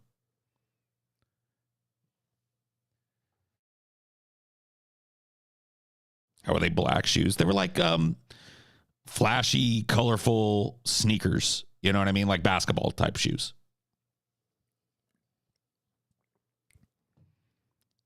So in my mom's head, those at that time were black shoes. Black people wear those shoes because basketball players wear those shoes, and basketball players are largely black people. See how it goes? And my mom would also ask questions, and it was almost like, and this is why I agree with the term microaggression as it's described, right? She would ask questions, and I genuinely think like she wasn't trying to be an asshole with it. She grew up, and she was told some really silly things about people of different races. Like, one of the things she was told was that all black people can't swim. And so, when I was in my later teens, when that friend of mine came over to our house and went swimming, she asked him, like, oh my God. So I was always told that y'all couldn't swim. You know what I mean? And she, like you gotta understand, like she didn't mean it, but that's what this is talking about. How can you accidentally commit a microaggression? Aren't you saying that some people are getting offended because they don't know the motivations of the offending party? It's not really their job to know the motivations of the offending party. Like if somebody walks up, like somebody might have a really good reason to slap you upside your fucking face, but I wouldn't sanction it because there's no way for me to know what the fucking motivating factor is. You know what I mean? It's the same thing. Like it's not the person that's hearing your thoughtless, ignorant question. It's not their job to suss out your motivation.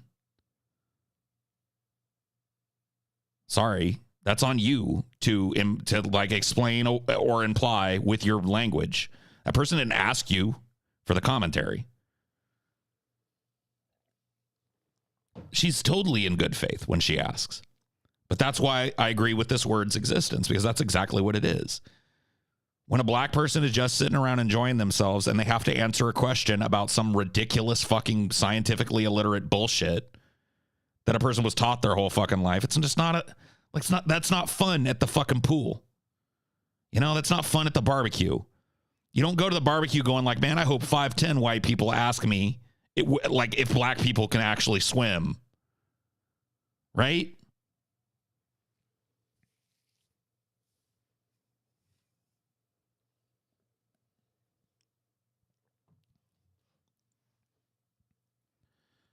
No, it's not their job. Exactly, which is why being offended is more ignorant than the original microaggression. I mean, like, dude, are you listening to what's going on? I want you to just stop and go like, I stand in opposition to what Paul has been saying for the last 10 minutes and really go back and listen to the fucking replay of it. That's ridiculous, bro. He's trolling. I mean, yeah. See, this is why like it always runs out of steam because he never brings anything new. Like his style of trolling is like to just endlessly repeat himself like he's not listening to you. You know what I mean? Or take one thing like it's not their job exactly, and then run off the rails with it and just go nuh-uh with the rest of his comment. That's his thing. But there's no doubt that there are people out there, and I don't doubt that on some level Jason actually believes that shit too. Like he's arguing, he may be trolling in the way that he's doggedly pursuing it, but it's something that he would like to be defensible, and so he's trying it out over here too. There's an element to that, and even if there's not, like there are people out there that believe that way, and I'm happy to engage those types of arguments because I think it's interesting to me. It's very easy to explain, in my opinion.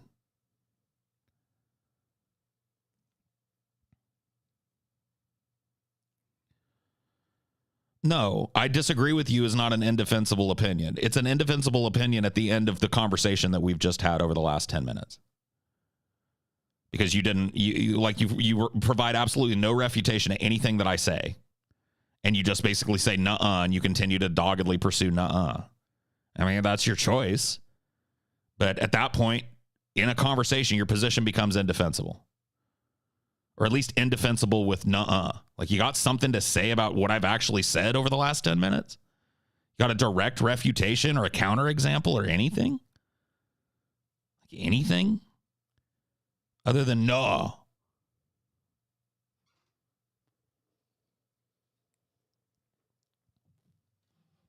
Yeah, dude, Jason wins. The trolling has been trolled. No, it's fine. I'm fine with you disagreeing too. I mean, look, dude, it's I just like having read a couple of definitions of it, I don't disagree. Because I've just like I've seen this type of shit happen. Couldn't hear you over his own keystrokes. Yeah, probably. Clackety, clackety, clackety, clackety, clack. Oh, gee whiz. Oh.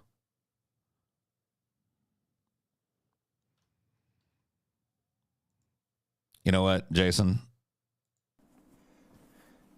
Fuck you all! That's right. That's right, dude.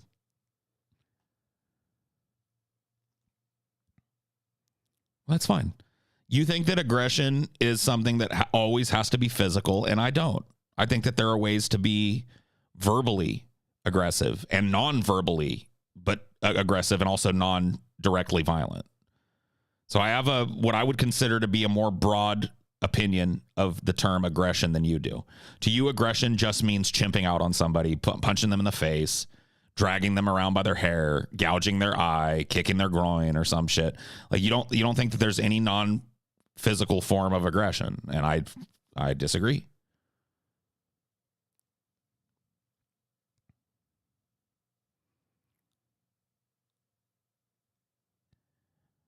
Aggressive does not mean violence. Somebody can be aggressive. Yeah, exactly. I mean, the police, and I'm not even defending all of the times this is used, but there are times where police react to aggressive behavior that's not directly violent to them. And they do so correctly, in my opinion. They should always seek to de-escalate, but if somebody's going to continue to ramp up non-aggressive violence, like non-direct violence, and threaten, because threatening violence is part of aggression that is non-violent.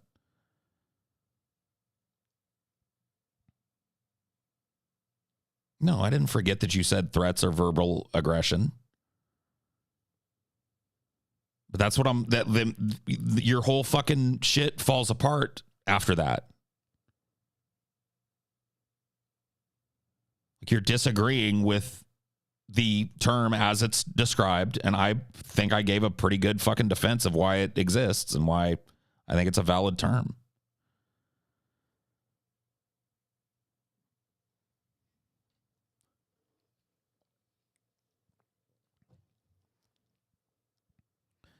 See, there are already things that are less than direct threats.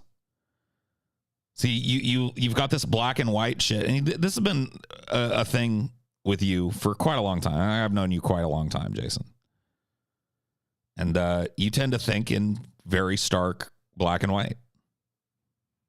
You tend to not be very interested in the nuances. So you act like a threat is something that is just one thing. And probably in your mind, it's like, I'm going to fucking kill you, fool. And there are tons of ways to indirect, like think about just shit you've seen in the movies, like, oh, you got a nice family, be a shame if anything happened to them. That's not that's defensively not a threat. But depending on how it's said and the context and all the nuance that you want to ignore, that's not a threat.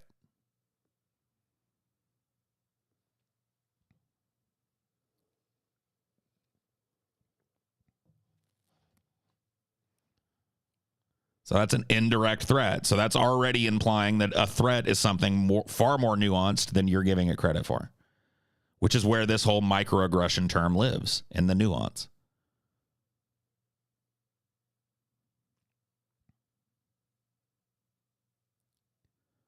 And I'm a big fan of nuance. I think nuance helps you to have a deeper understanding of other people.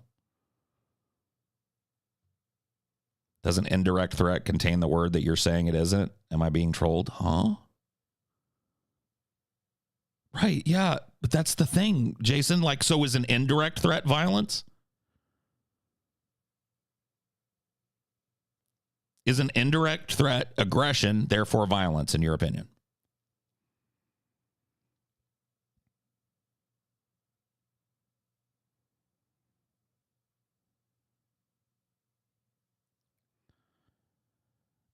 An indirect threat is a threat. So yes, it's aggression. Okay. So what about being exposed to ignorant questions about something that the people that look like you suffered through for 400 fucking years or more? Like, what about going to a public gathering or whatever, or even a private gathering, and pretty much every time having to be exposed to somebody with some ignorance and be reminded of your cultural and historical second-class citizenhood?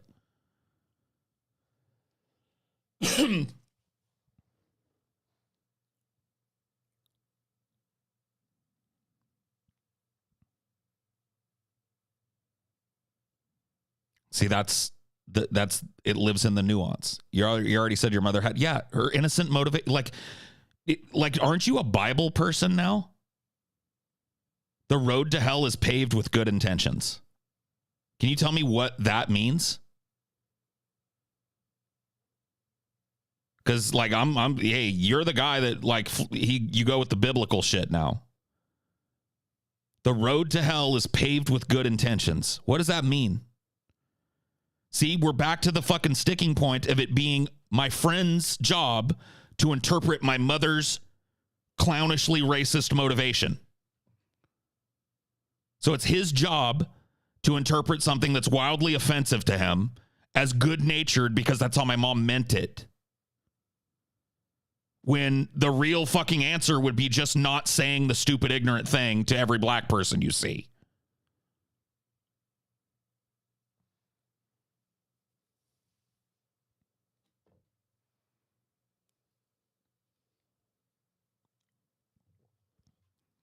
And that's where we come back to the subject of nuance. You've got this hard line for what you any aggression that's non-physical has to be a direct or indirect threat of somebody's life. Anything else?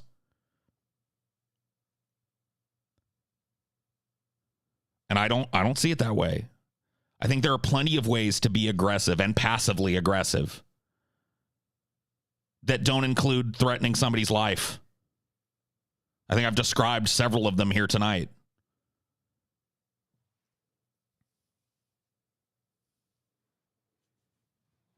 She ignorantly applied that as a rule, black people couldn't swim. Had pure motive. Okay. So I don't know. This is just like pure motivations that, once again, we're back to the problem of it being my friend's job to interpret my mother's motivations and asking a wildly ridiculous, scientifically fucking impossible question of him just because he's a black kid. None of my white friends got asked stupid fucking questions like that. Only him. And it's up to him to interpret the intention of my mother in that moment. And not just be fucking embarrassed and appalled that he has to be fucking exposed to that just for the color of his skin in a social gathering. So once again, I don't agree. I do not agree that it is the person receiving the quote unquote microaggressions job to interpret properly the fucking intention of the person saying it.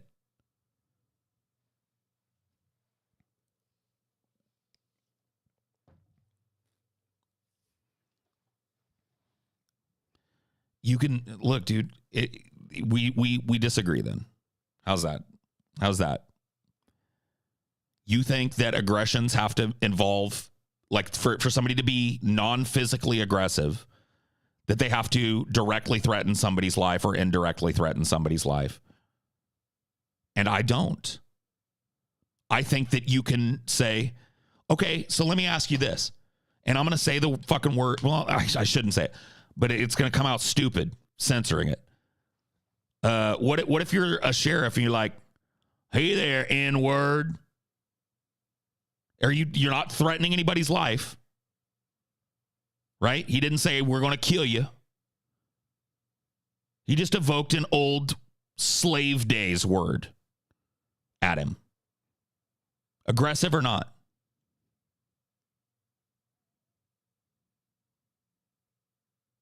Aggressive or not? Not at all. Okay. And see, there's where we disagree.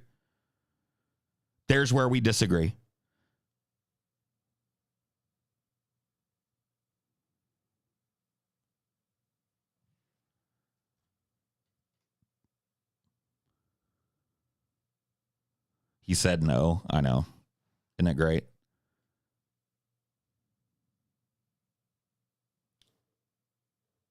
Man, what the having some lag here. Give it a second.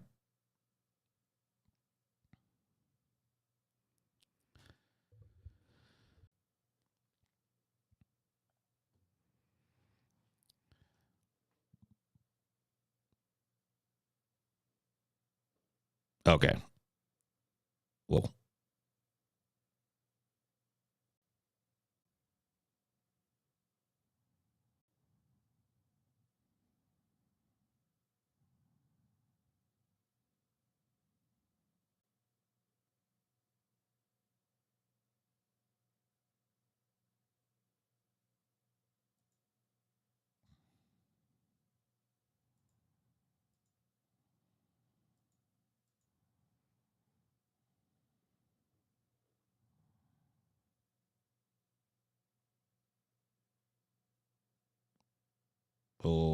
okay. All right. Let's see if this lasts.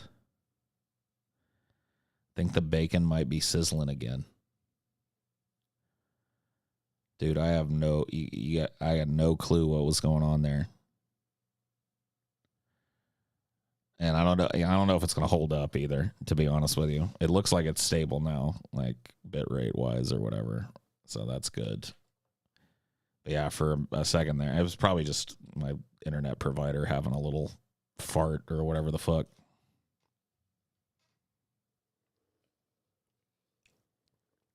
Yeah, it was Jason. Jason's fucking it's so like arguing with Jason is wearisome. Like it'll literally make you tired.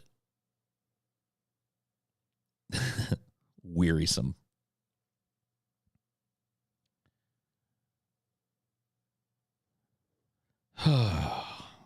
Yeah, fucking fuck the internet. You know what? Fuck it all, man. Fuck it all. Fuck you all. Yep. I agree, Deli. Fuck you all. Mm-hmm. I am fucking done. Yep. I am fucking done. Taking your guys' shit. Yep. Taking your fucking loser shit. I fucking had it. It's so fucking. It's so perfect, man. I just gotta keep this stream of his queued up all the time so I can just hit play. I have fucking had it. I have been through more than any streamer in the fucking world has. So true. True. That's aggressive. Yeah. No, it isn't, dude. Because he's not saying I'm going to kill anybody. He's not being aggressive.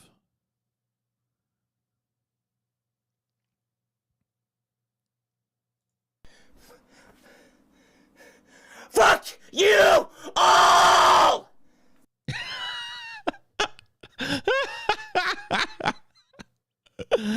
Oh, man.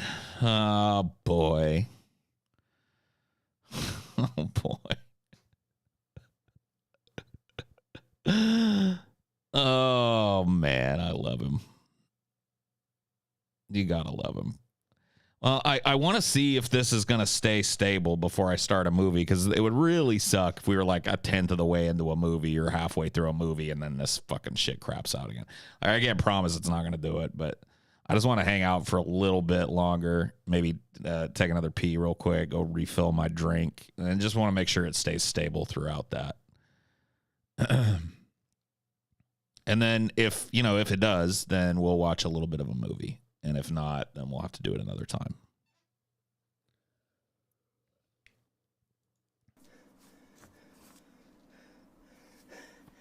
Fuck you all! This whole stream, you can just play it as sound bites, dude. Anytime you need an angry at your chat sound bite, you can just I'm just hitting play. Fuck you all!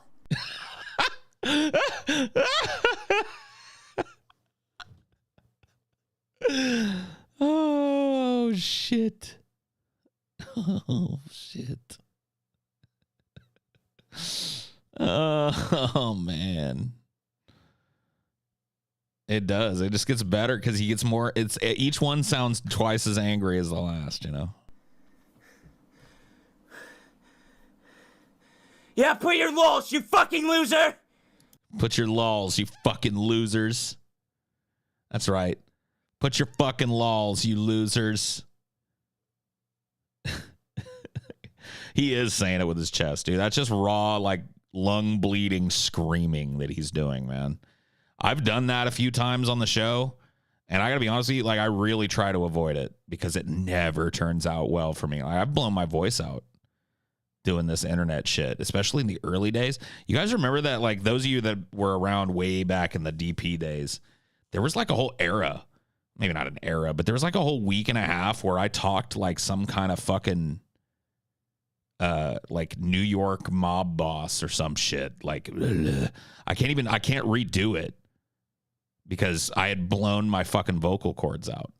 I'd literally blown my vocal cords out, and the only sound that I could make was this weird I talk like this for a week.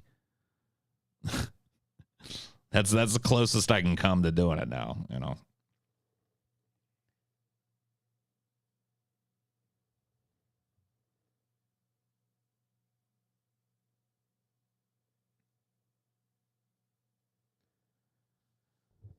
No, I mean, I didn't start smoking again in Seattle.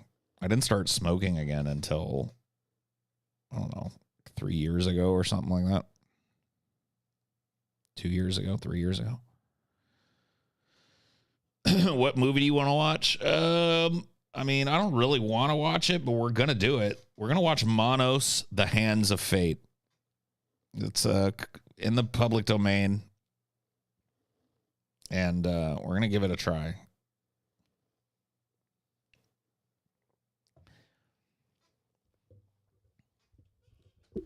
We're going to see what's what.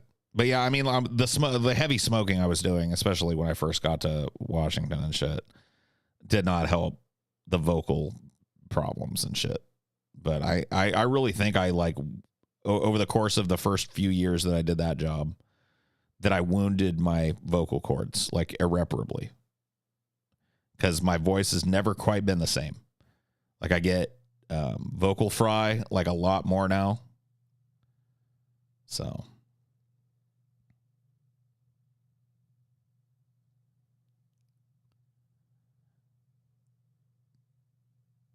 Manos has its own stream, huh? What are you talking about? The best thing in Manos is Torgo. I think the guy that wrote and directed it also plays Torgo in this. It stars him.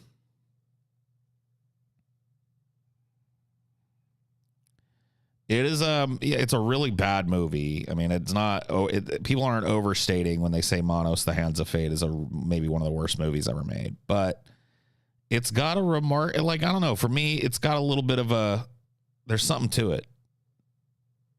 Like something that's slightly and lightly layered over the shittiness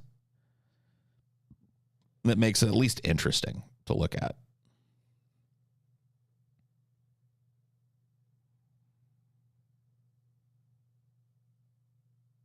Is it Uwe Boll bad? I mean, it's bad. It's real bad, man. It's bottom of the basement. Like, it's way worse than Uwe Boll, in my opinion.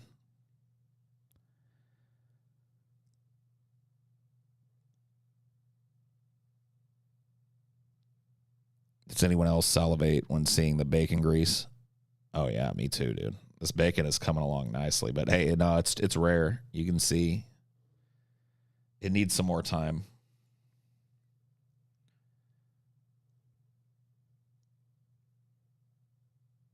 It definitely needs some more time. Sizzling away. Yeah, Torgo, I've heard that. Like, Torgo's either a centaur or like a satyr. You know, we'll give it a try. Why the fuck not? We'll take a look at the movie. Let me go fill up my drink. Let me get some ice for my drink too, because ice will soothe the savage beast. And I'm gonna take a leak. Give me like 5 minutes, maybe a little bit more. You guys just hang out, and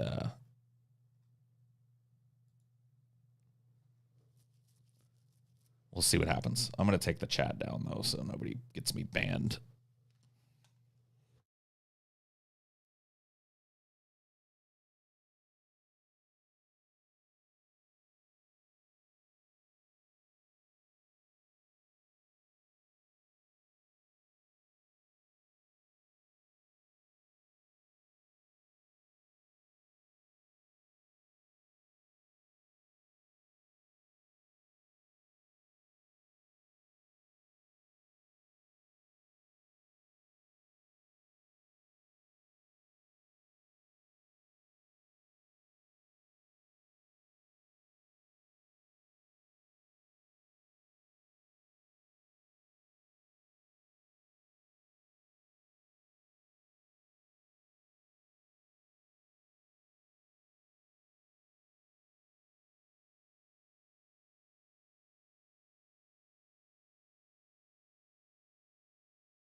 All right. Oh, fucking yeah.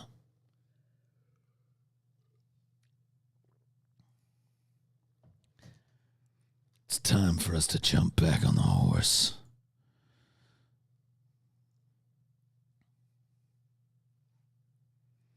You know, not to belabor the point earlier, but I'm still thinking about it. Like it was just a really inopportune time for a fucking lag spike or whatever.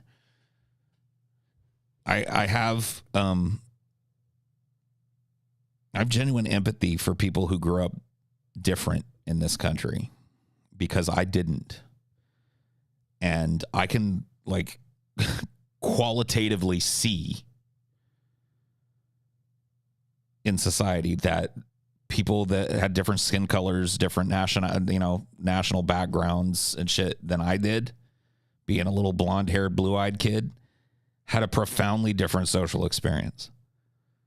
And I can't empathize because I had a very different experience, but I sympathize on a very deep level for people who are different in this country.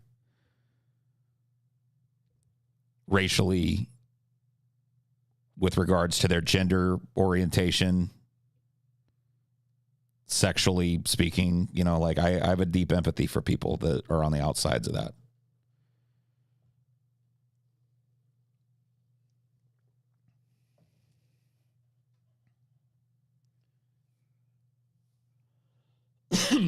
Thanks for owning yourself. Either way, it's uncommon. I don't know. Why are you still fighting with people? Why are you still trying to fight with people? You know it's against the rules to have side conversations in my chat, Jason. So just stop. Stop your shit. Jason is a very stereotypical angry. He's an angry young man. Look. And I don't blame him. I was an angry young man too. Yeah, I probably agree with that. Like you're less angry, at least as well as I know you, than you used to be.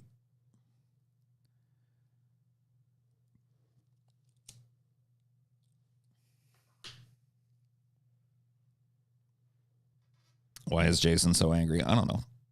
I mean, he had to grow up in the United States of America.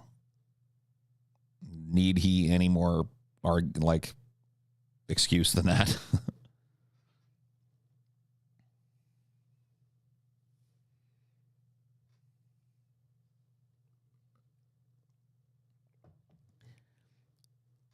He was a young man who grew up in the United States of America, who is now, a slightly less young man.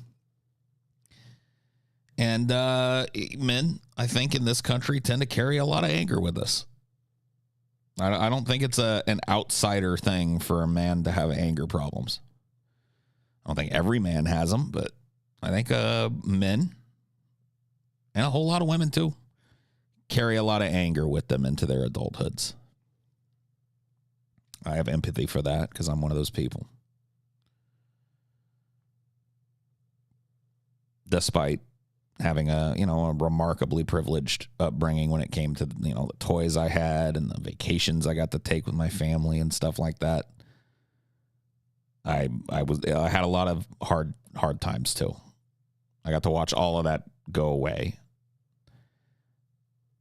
And, it instills a little bit of anger. Especially like when you find out like this is how it is. I don't know how to explain it better than that. Like there's a certain point in your life, usually around your fucking like early 20s, where you are like, you got to be kidding me, man. This is what being an adult really is? Oh, fuck. Oh no. You have your quarter life crisis. That instills a lot of anger too, honestly.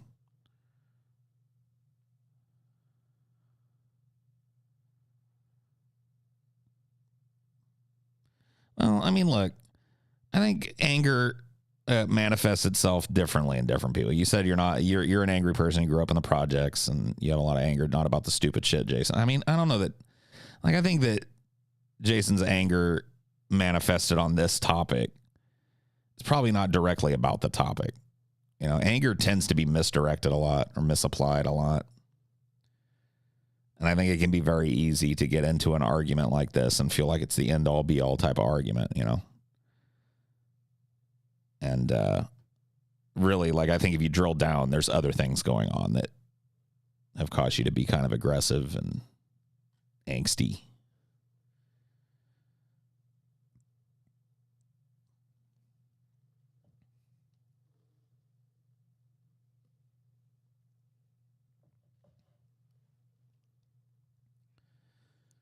It's crazy to it's crazy to think Paul's family wasn't even that rich back then. Yeah. They were people, you know, like they were still bankers and lawyers and shit that made a bunch more money than my parents did. So think about that shit. You know, like the average person's fucking, you know, it doesn't mean everybody. There were people that were marginalized at the time for different fucking reasons, as we've discussed. But your average fucking person had a lot more power. You know, that's what it comes down to in this country. Your money is power. It's spending power. It's support power. It's, you know.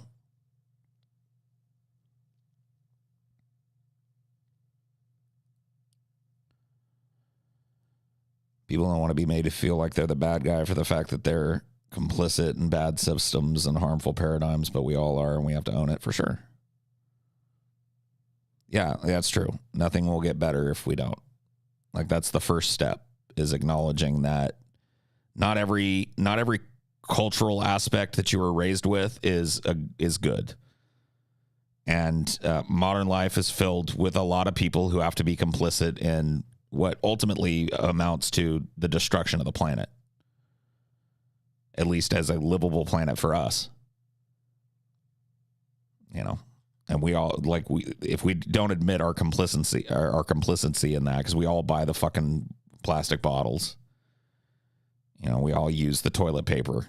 So if we're not willing to get real, then what can we expect to happen? How can we expect things to ever get better? Anyway, that being said, let's take a look at this movie, shall we? Let's see if this works.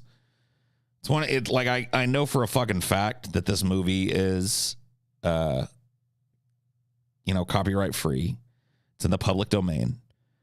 But that doesn't mean that it won't get this stream dinged. Just the way it goes. Because there are any number of ways that people have found out how to, like, falsely monetize parts of this type of shit. So anyway, this movie is called Manos, The Hands of Fate. Manos, of course, being the Spanish word for hands. So it's literally, the movie is called Hands of Fate.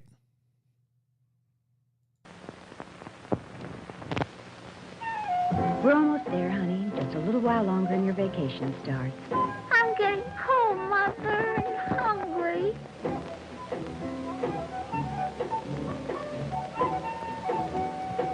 Cute poodle.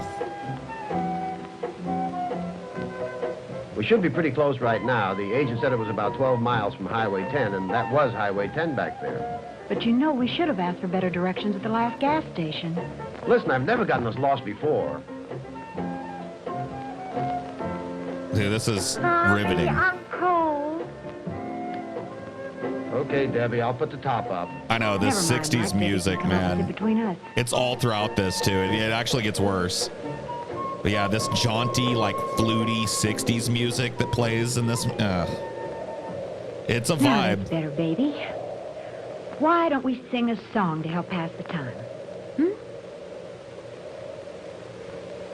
Row, row, row your boat gently down the stream.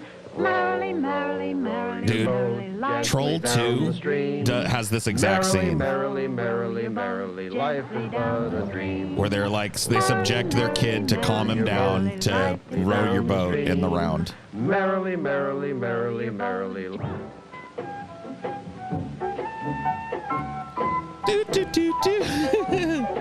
Jaunty flute music everywhere you go, man. Gotta love the 60s. Hands. The Hands of Fate.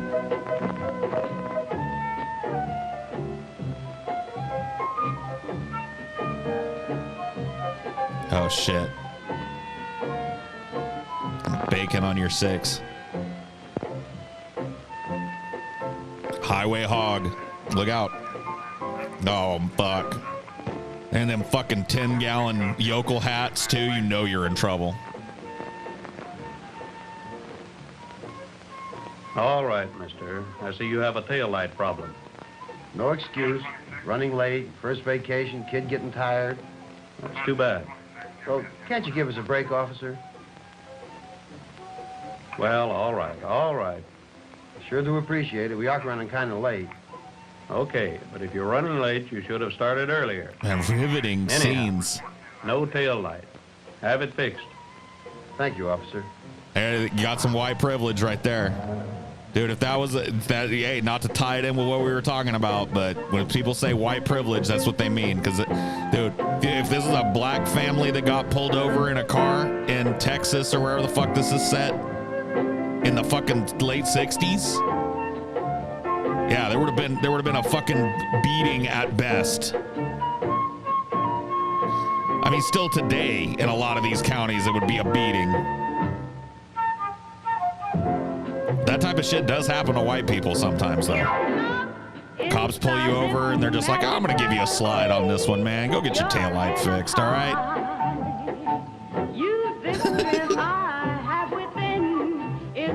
Like, defeat anybody that says a white privilege doesn't exist with that analogy right there.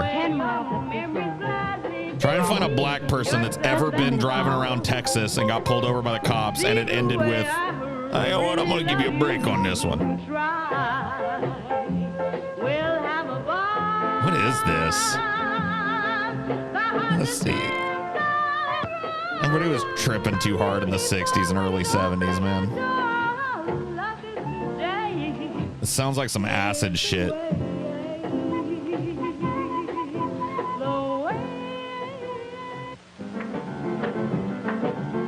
Uh-oh.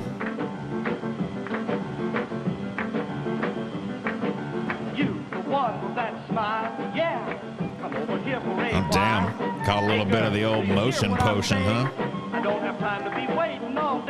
Here, have a swig of this, baby. I'll take a double shot myself. Now let's fuck right out here on the street.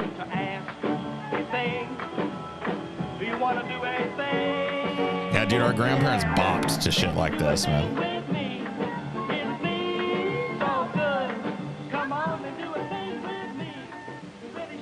I wonder where they're going. Man, like there's nothing up that road. Man, like there's nothing up that road.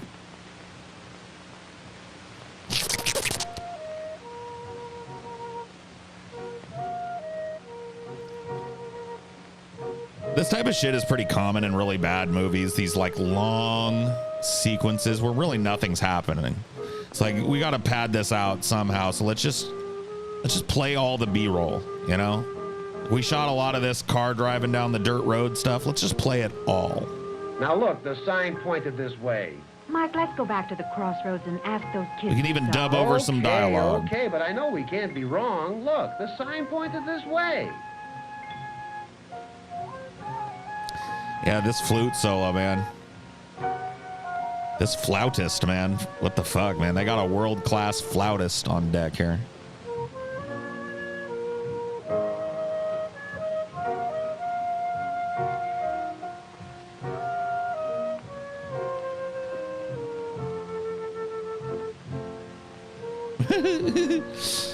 Man. This is some fucking, man, this is like... I very rarely have I ever been into a movie like this, you know what I mean? Just enraptured by its visual storytelling. I mean, the steadiness of that camera is really helping a lot, too. Aqualung, yeah. Sitting on the park bench. How many times? Watching little girls with bad intent. Dun, dun, dun, dun, dun. You'd think we're doing something wrong. Well, whatever it is you're not doing, don't do it somewhere else. Dude, White Privilege Part 2, Electric Why Boogaloo. don't you guys leave us alone? She even sasses him. Come on now, no wisecracks. Just go on home. Oh, you gotta be kidding me, bro. Get going, get going. I don't even think white people would get this nowadays. That cop just handled it properly. Didn't get provoked, de-escalated, sent them on their way. No wisecracks now. Just go on about your business.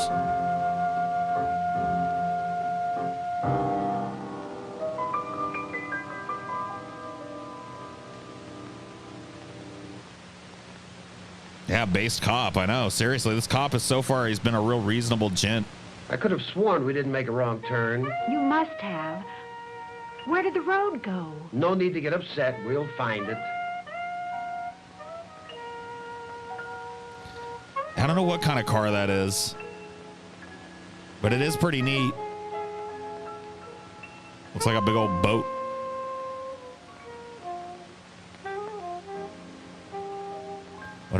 We gotta watch this dude's like 28-point turn. Is it a Lincoln Continental? I can't tell. It says Ford on the front, so I'm gonna guess no.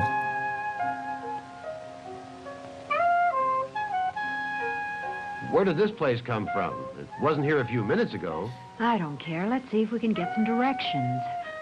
Look, there's someone at the door. Oh, shit. Look, there's a drunken bum. Man, the world before fucking GPS, bro. It really was a nightmare.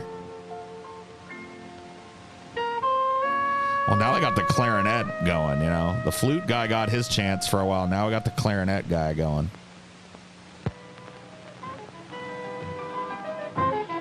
Yeah, because when you get lost, you have to ask a dude like this for directions, you know what I mean? You see an old fucking hillbilly standing by the side of the road, and you're like, oh, man. I don't know.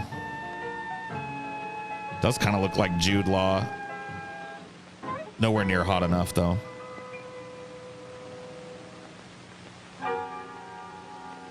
A wizard is neither late nor early. A wizard arrives precisely when he means to.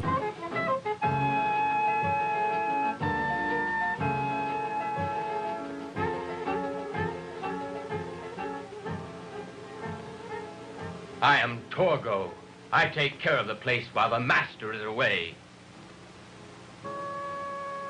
Nobody asked, bro.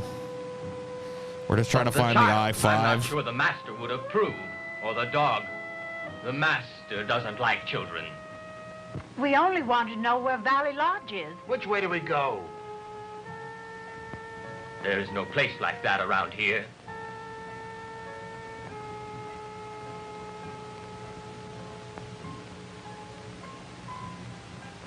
Mike, I'm scared. It's getting dark. Fucking Torgo, well, man. Torgo, which way is out of here?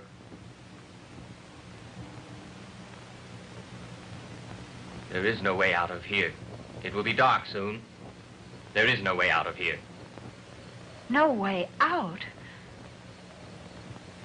Well, you know, we could spend the night here, and then tomorrow we could... Mike, I don't want to spend the night here. I don't hell like the look no. of the place. Well, it seems we have no alternative. Well, how about it, Torgo? Can we spend the night here?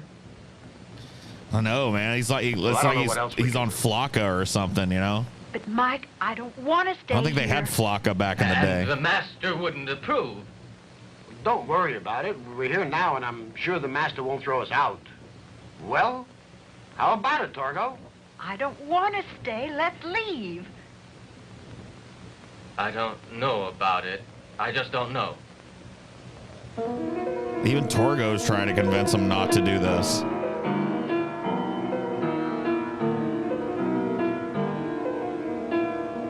Yeah, maybe he smokes that grass. A hooplehead.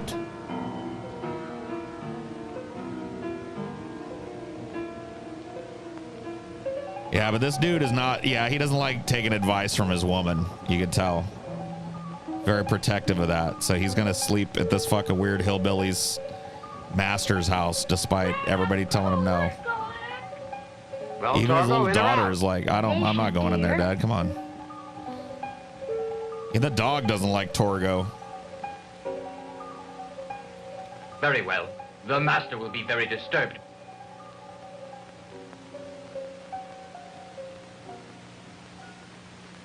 I'll get the luggage.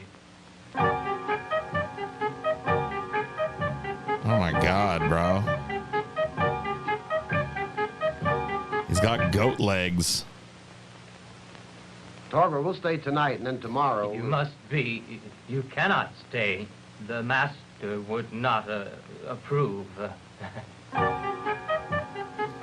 The lighting just changed. That's just like really low quality film and probably a really low quality print, honestly. Just bad color work.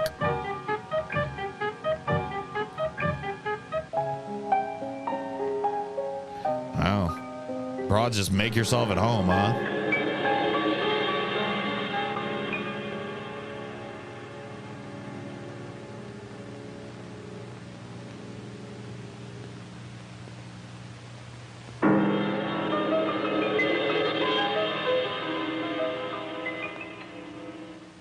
See, you're feeling better already. Look at this. You mean that fucking picture of a vampire painted on the wall? Cool. Mike, I'm...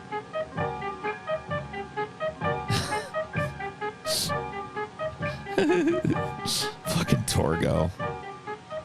You're so inappropriate, Torgo. Is that Frank Zappa? Yeah. Don't look like him or Rasputin.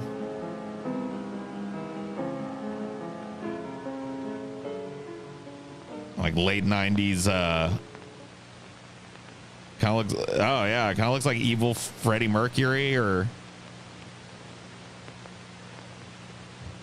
Kind of looks like Nietzsche. You look so sinister. Must be the master himself. Oh, Mike, I'm scared. You have every right to be scared, honey. That dog. I'd hate to run up on him in the dark or even in the light for that matter. Yeah, that dog, bro. I didn't even notice that dog until they said dog. Dude, it's the master, bro. Of course, it's the master.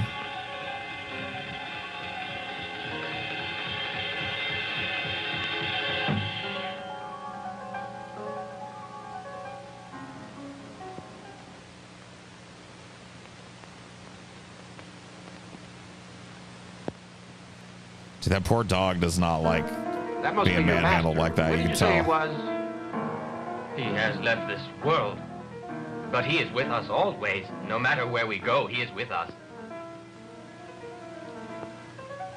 What? No matter where he goes. What does that mean? That dog. It's the most vicious-looking animal I've ever seen. Well, I hope he goes where the master goes. There is nothing to fear, madam. The master likes you. Nothing will happen to you. He likes you. Likes me? I thought you said he was dead. Dead? No, madam, not dead the way you know it. He is with us always. Not dead the way you know it. Huh? He is with us always. Torgo, man. Mike, I don't like this. Been hitting the sauce a little hard. It's only your imagination.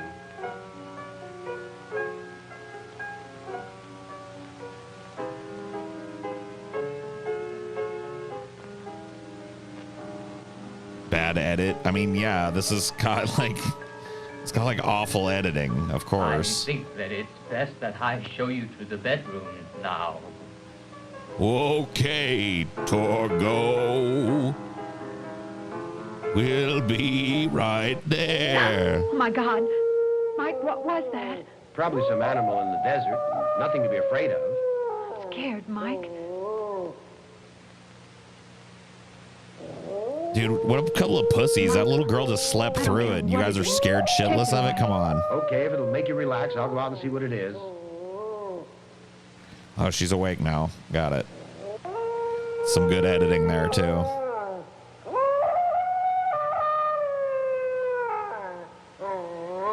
Oh, yeah, just let the little poodle go right after it. Dude, that's it. That's it for the dog.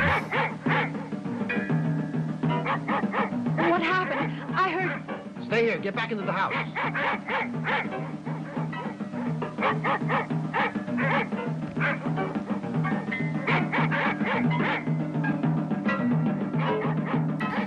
Oh shit. It's got the blicky.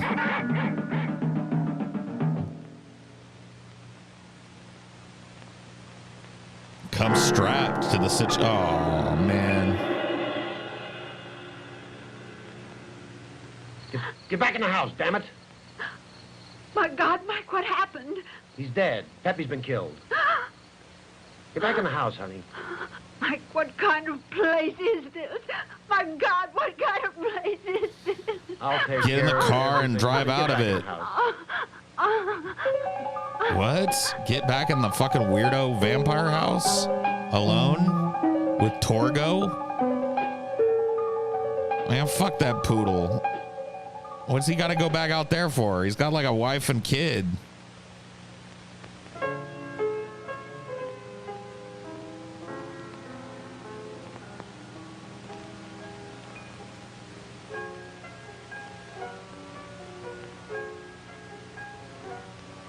Mike. Oh, Mike, what could have done it?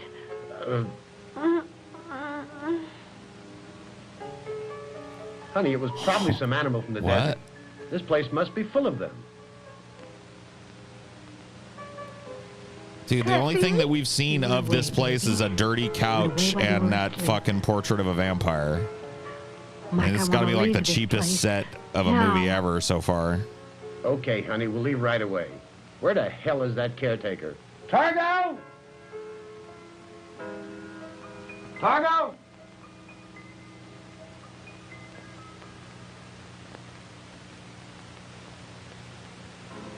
Yeah, get our luggage, dumbass. Did you want me? We're leaving. Would you mind putting the luggage back in the car? As you wish. Dude, Torgo is just trying to fucking sleep one off back there.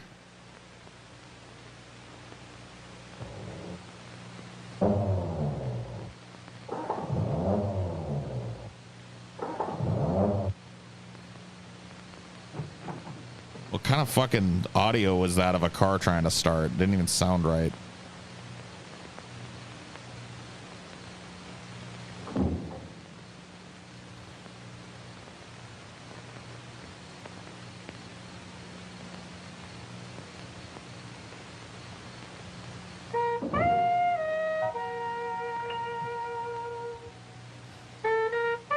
Dude, this sounds like the Taxi Driver soundtrack. It's clarinet.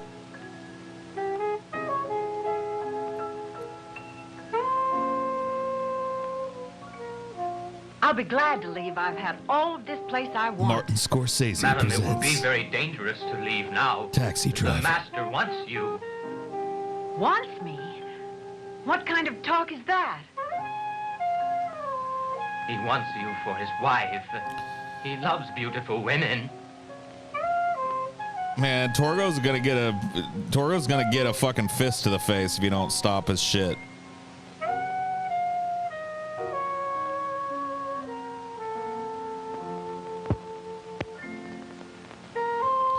Dude, Torgo's seducing her. Look, he's working his Torgo magic. She can't resist. Look.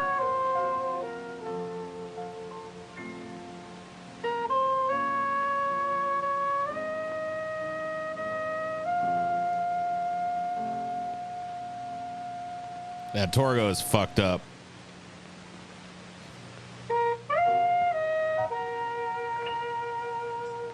Don't you ever try that again, you beast! The master wants you, but he can't have you. I want you. Stop that talk this instant, you hear? He wants you, but he can't have you. Mike!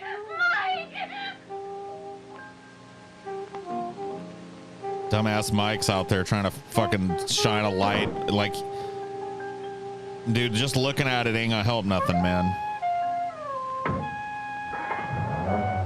Oh, there it goes. It started up. Oh, it sounds like it's starting, but Where in the world can he be? Mike! Mike! Smack Torgo again, man. He likes it, I think. Let me out of here. Let me out of here now. Do you hear now? Forgive me, madam.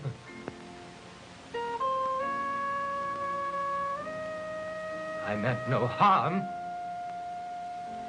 Forgive you? Just wait till I tell my husband. I meant no harm, madam. I'll protect you. I'll protect you. I mean, yeah, just push this Very dude well. over. He's Won't like tell my husband. hobbling around on a cane. Now let me out. I mean, you got a little girl in there too. Like, it's time to go grab your kid. and Maggie, get- the damn car won't start. Dude, that sweater just oozes Margaret? masculinity, man. I'm sure he's really gonna fucking take care Damn of car business won't here. start. Well, that really fixes things. What are we going to do now? I don't know, and I couldn't find anything wrong with it either. Hey, Torgo, where's the phone? Yes, Alexander Graham Bell, you know, telephone. There is none, sir. The master doesn't approve of such devices. Then where is the nearest phone? The nearest phone is at the crossroads. That's 10 miles. 10 miles. Might as well be 10,000 miles. Easy, honey, it won't help to get mad. Yeah, calm The down. master won't mind you staying tonight. He has no choice. We can't leave, we can't walk out of here, and the damn car won't start. I'll just bring the bags back to the room. Dude, poor Torgo's had to load that fucking car 3 times now. Sinister. Sinister isn't descriptive enough. Honey, we'll leave in the morning. Maybe we and just soon don't this stare place at the will be fucking forgotten. weird picture Forgotten? anymore, huh? Because it ain't I'll helping. never forget. Peppy's gone. I just hope Debbie will understand. She'll Oh, poor understand. Peppy. She's my baby. She'll understand. I hope so, darling. I sure hope so. She's my baby. She'll understand. She's my baby. She's my Say, where baby. is She'll she? understand. Yeah. Oh, my God! Michael! But don't get wrought up. She's probably playing hide and seek. Okay, Debbie, we see you. Come out, wherever you are. Maybe she slipped into one of the rooms. Debbie? Debbie! Debbie? Yeah, you definitely don't want to go deeper into the murder shack, though. That's bad. Torgo, have you seen Bad Debbie? instincts. No? She's gone. Help us find her. She couldn't have gone outside. The door's bolted. For God's sake, don't panic. Yeah, the kid's She's probably got to be starving. here. I mean, she said she was hungry at the beginning. Is there another They ain't had a agency bite outside? yet. In the kitchen.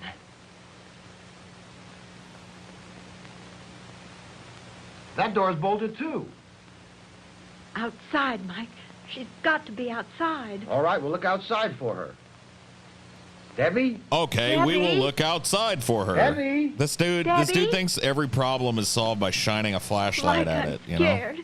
The animals in the desert. Cut it out.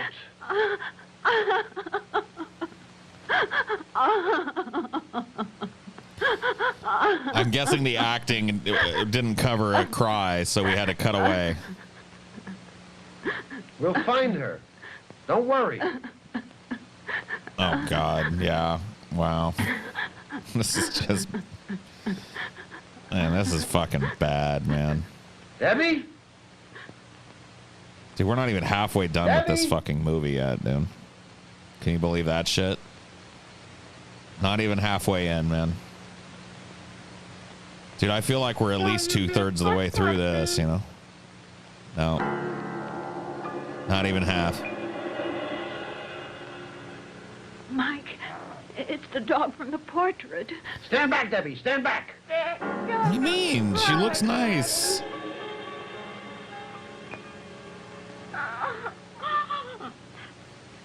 Darling, baby, you could have been hurt. The puppy, now he's gone too. Huh? But you should never run away from us. Debbie, don't ever run away from us. I want to find my puppy Where did you find the new dog, baby? in a big place. In a big place? Where, Debbie? There was this big dark place. It was so dark, but I wasn't afraid of the dark. There are all kinds of funny people in it. Where is the place, Debbie? Why does this Over kid here, Daddy. talk like a fucking, like, 40-year-old dude going, I thought there was a people in it. Like, I couldn't find anybody that had a slightly childlike voice to do this dubbing. Oh, fuck. This just elevated to a whole different... Mike, it's horrible. Let's get out of here. Let's go. There's a whole different fucking vibe now. Get in the bedroom and lock yourself in. I'm going to find Torgo. He's got some explaining to do. Hurry, please. Why don't you find hurry. that gun you had and do some fucking explaining of your own, you know what I mean?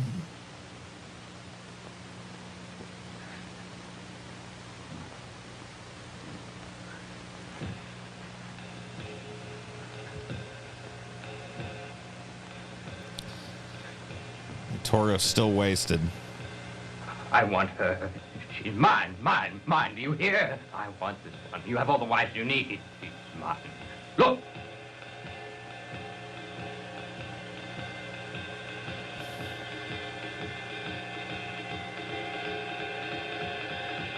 Bruh.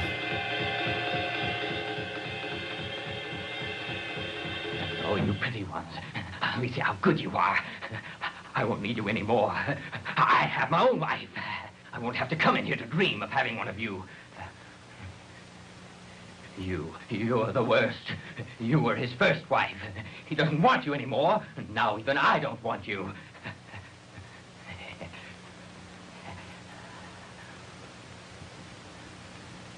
Torgo's a pretty bad servant, man. He's talking a lot of shit.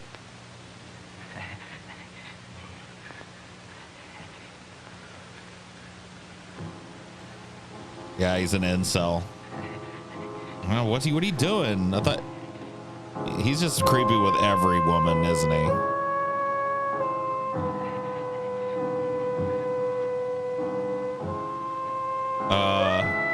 Is he sniffing the muffin? Was he taking a whiff of the fresh sea air down by the dock? Or was did I misinterpret that? I'm through with all of you. Through! Dude, he has a zombified girl standing there, and the first thing he does, he smells her fucking erogenous zones. What kind of fucked up shit is this?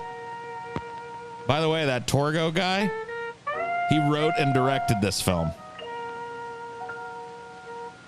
So the answer is this just an excuse for him to paw at pretty women?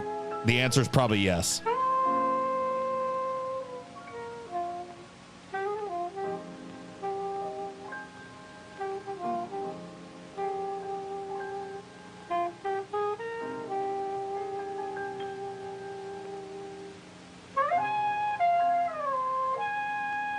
The original Tarantino, dude, yeah.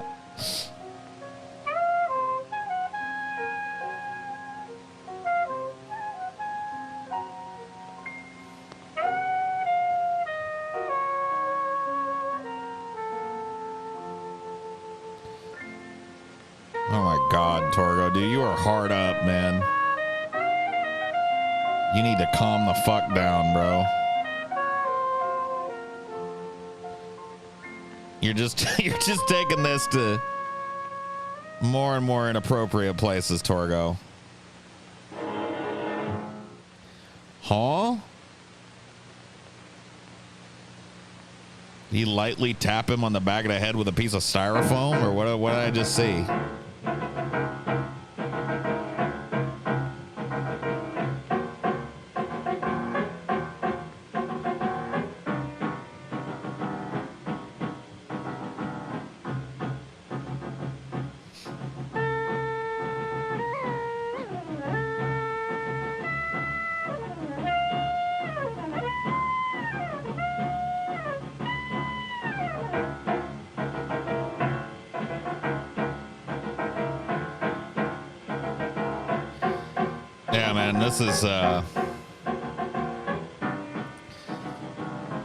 You gotta explain this shit to me, man, because I'm...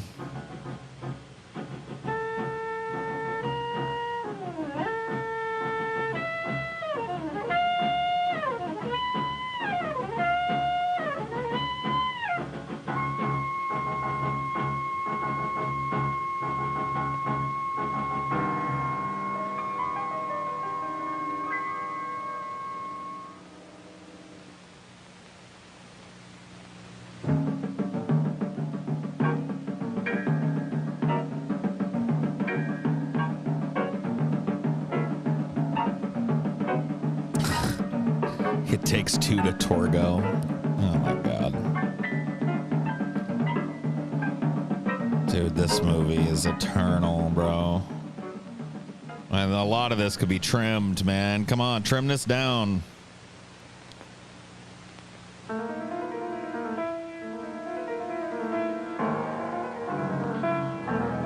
This movie is better than Lord of the Rings. Did TJ say that, dude? Did he say Manos, the Hands of Fate, was better than Lord of the Rings?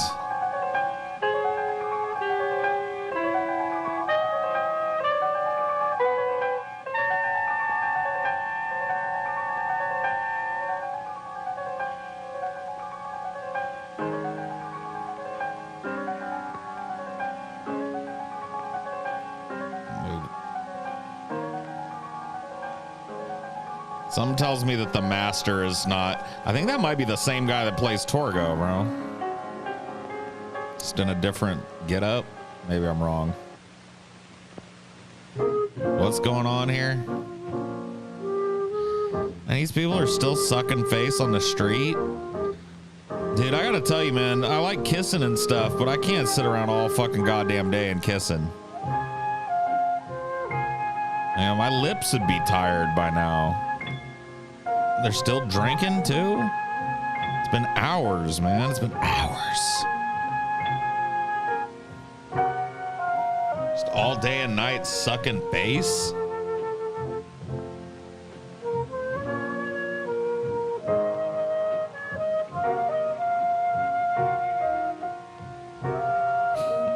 I can sniff a peach for hours, dude. Peach. I can sniff a peach for hours. Again? How many times do you have to be told? Like, wow. Oh, hell. Have a heart, will you? Go chase that other couple. What other couple?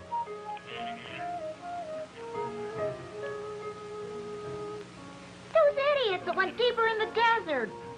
Find them and chew on them a while. We know that this road goes nowhere, so now get. No smart stuff. We ain't trying to jump on you. Just get.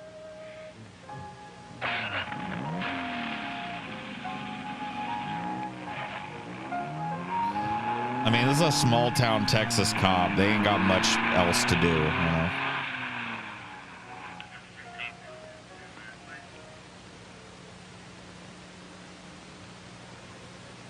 You gotta follow up on that. They said a couple drove out there.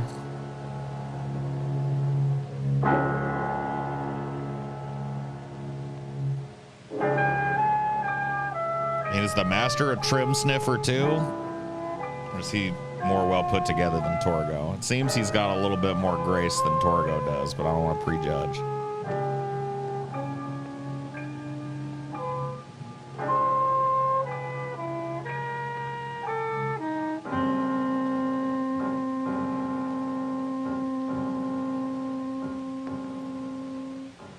Oh, Manos, thou of primal darkness, thou who dwelleth in the depth of the universe in the black chasms of night.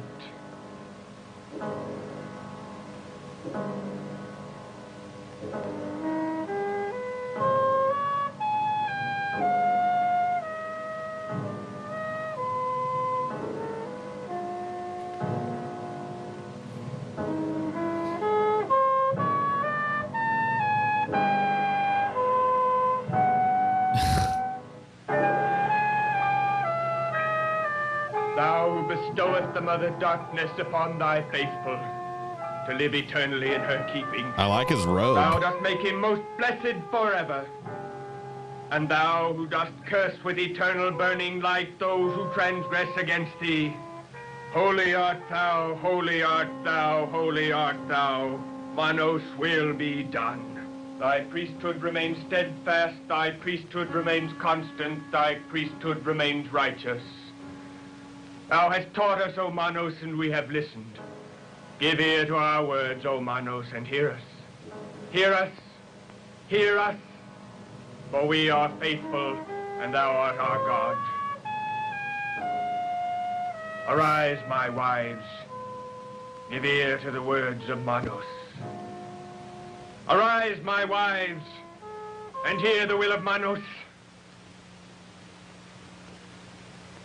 The child who lives will grow up to be a woman, and as the oldest of the wives, I demand that she live. He looks like, man, I shouldn't have woke him up. He looks exasperated with all these wives. As the oldest of the wives, I demand that she live. It doesn't matter, she was brought here and she must be killed. The child who lives. Why has the child been brought here? Why? And a female child at that. She will grow up to be a woman, and as the oldest of the wives, I demand that she live. It doesn't matter, she was brought here and she must be killed. The child who lives. Like, man, go back to sleep, my wives. Jesus. I have never complained about sacrificing a man, but a child? The woman is all we want. The others must die. They all must die. We do not even want the woman. The child is a female. She must not be destroyed. She will grow up to be a woman. She must be killed. No. I am the oldest of the wives, and it is my privilege to say that. Enough! Enough of this stupid bickering. The child must die. If you persist in this foolishness, your usefulness will have come to an end. Say what you will, I will have no part of this madness. She lives. And I say she must die. I don't know what they're doing here in the first place. Torgo should never have allowed them in, and I want... You have caused enough trouble. I think perhaps your service to us is at its end now. Damn. Silence! Silence! Master wants a divorce. And now, my wives, I shall deal with the one who is responsible for the child being here. Torgo. He's the one. Get Torgo. You are responsible for this nonsense. We shall dispose of you later.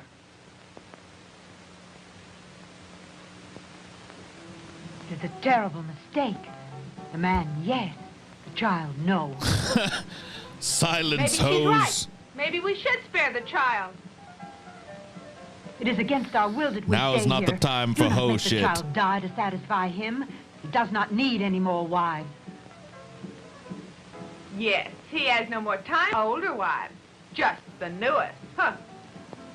Jealousy is not part of us. Why are you so jealous of me? You are a troublemaker. You deserve to die.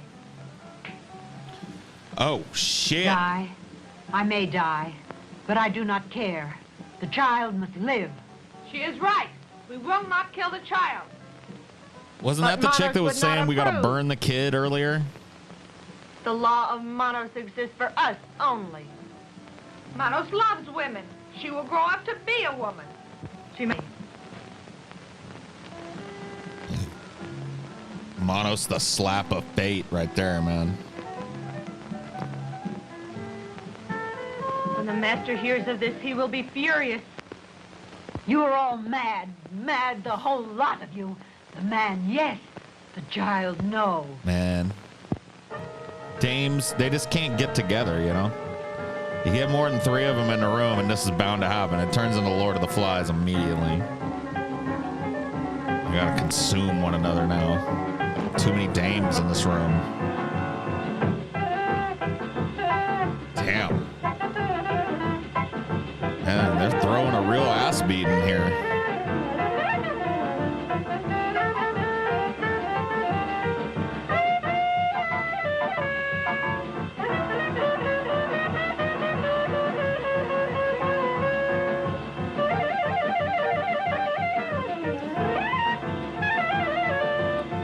Dames.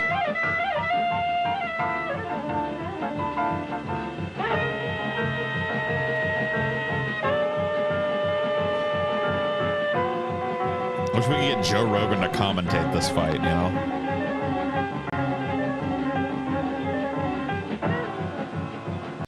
Oh, shit. Seeing some lagginess.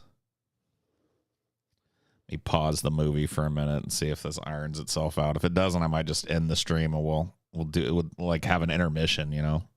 Do this next time. We'll finish the... we got like half the movie left. Let me see if this... All right, yeah. Stream probably was stuttering there for a minute. So, yeah, dude, I don't trust it. Stupid.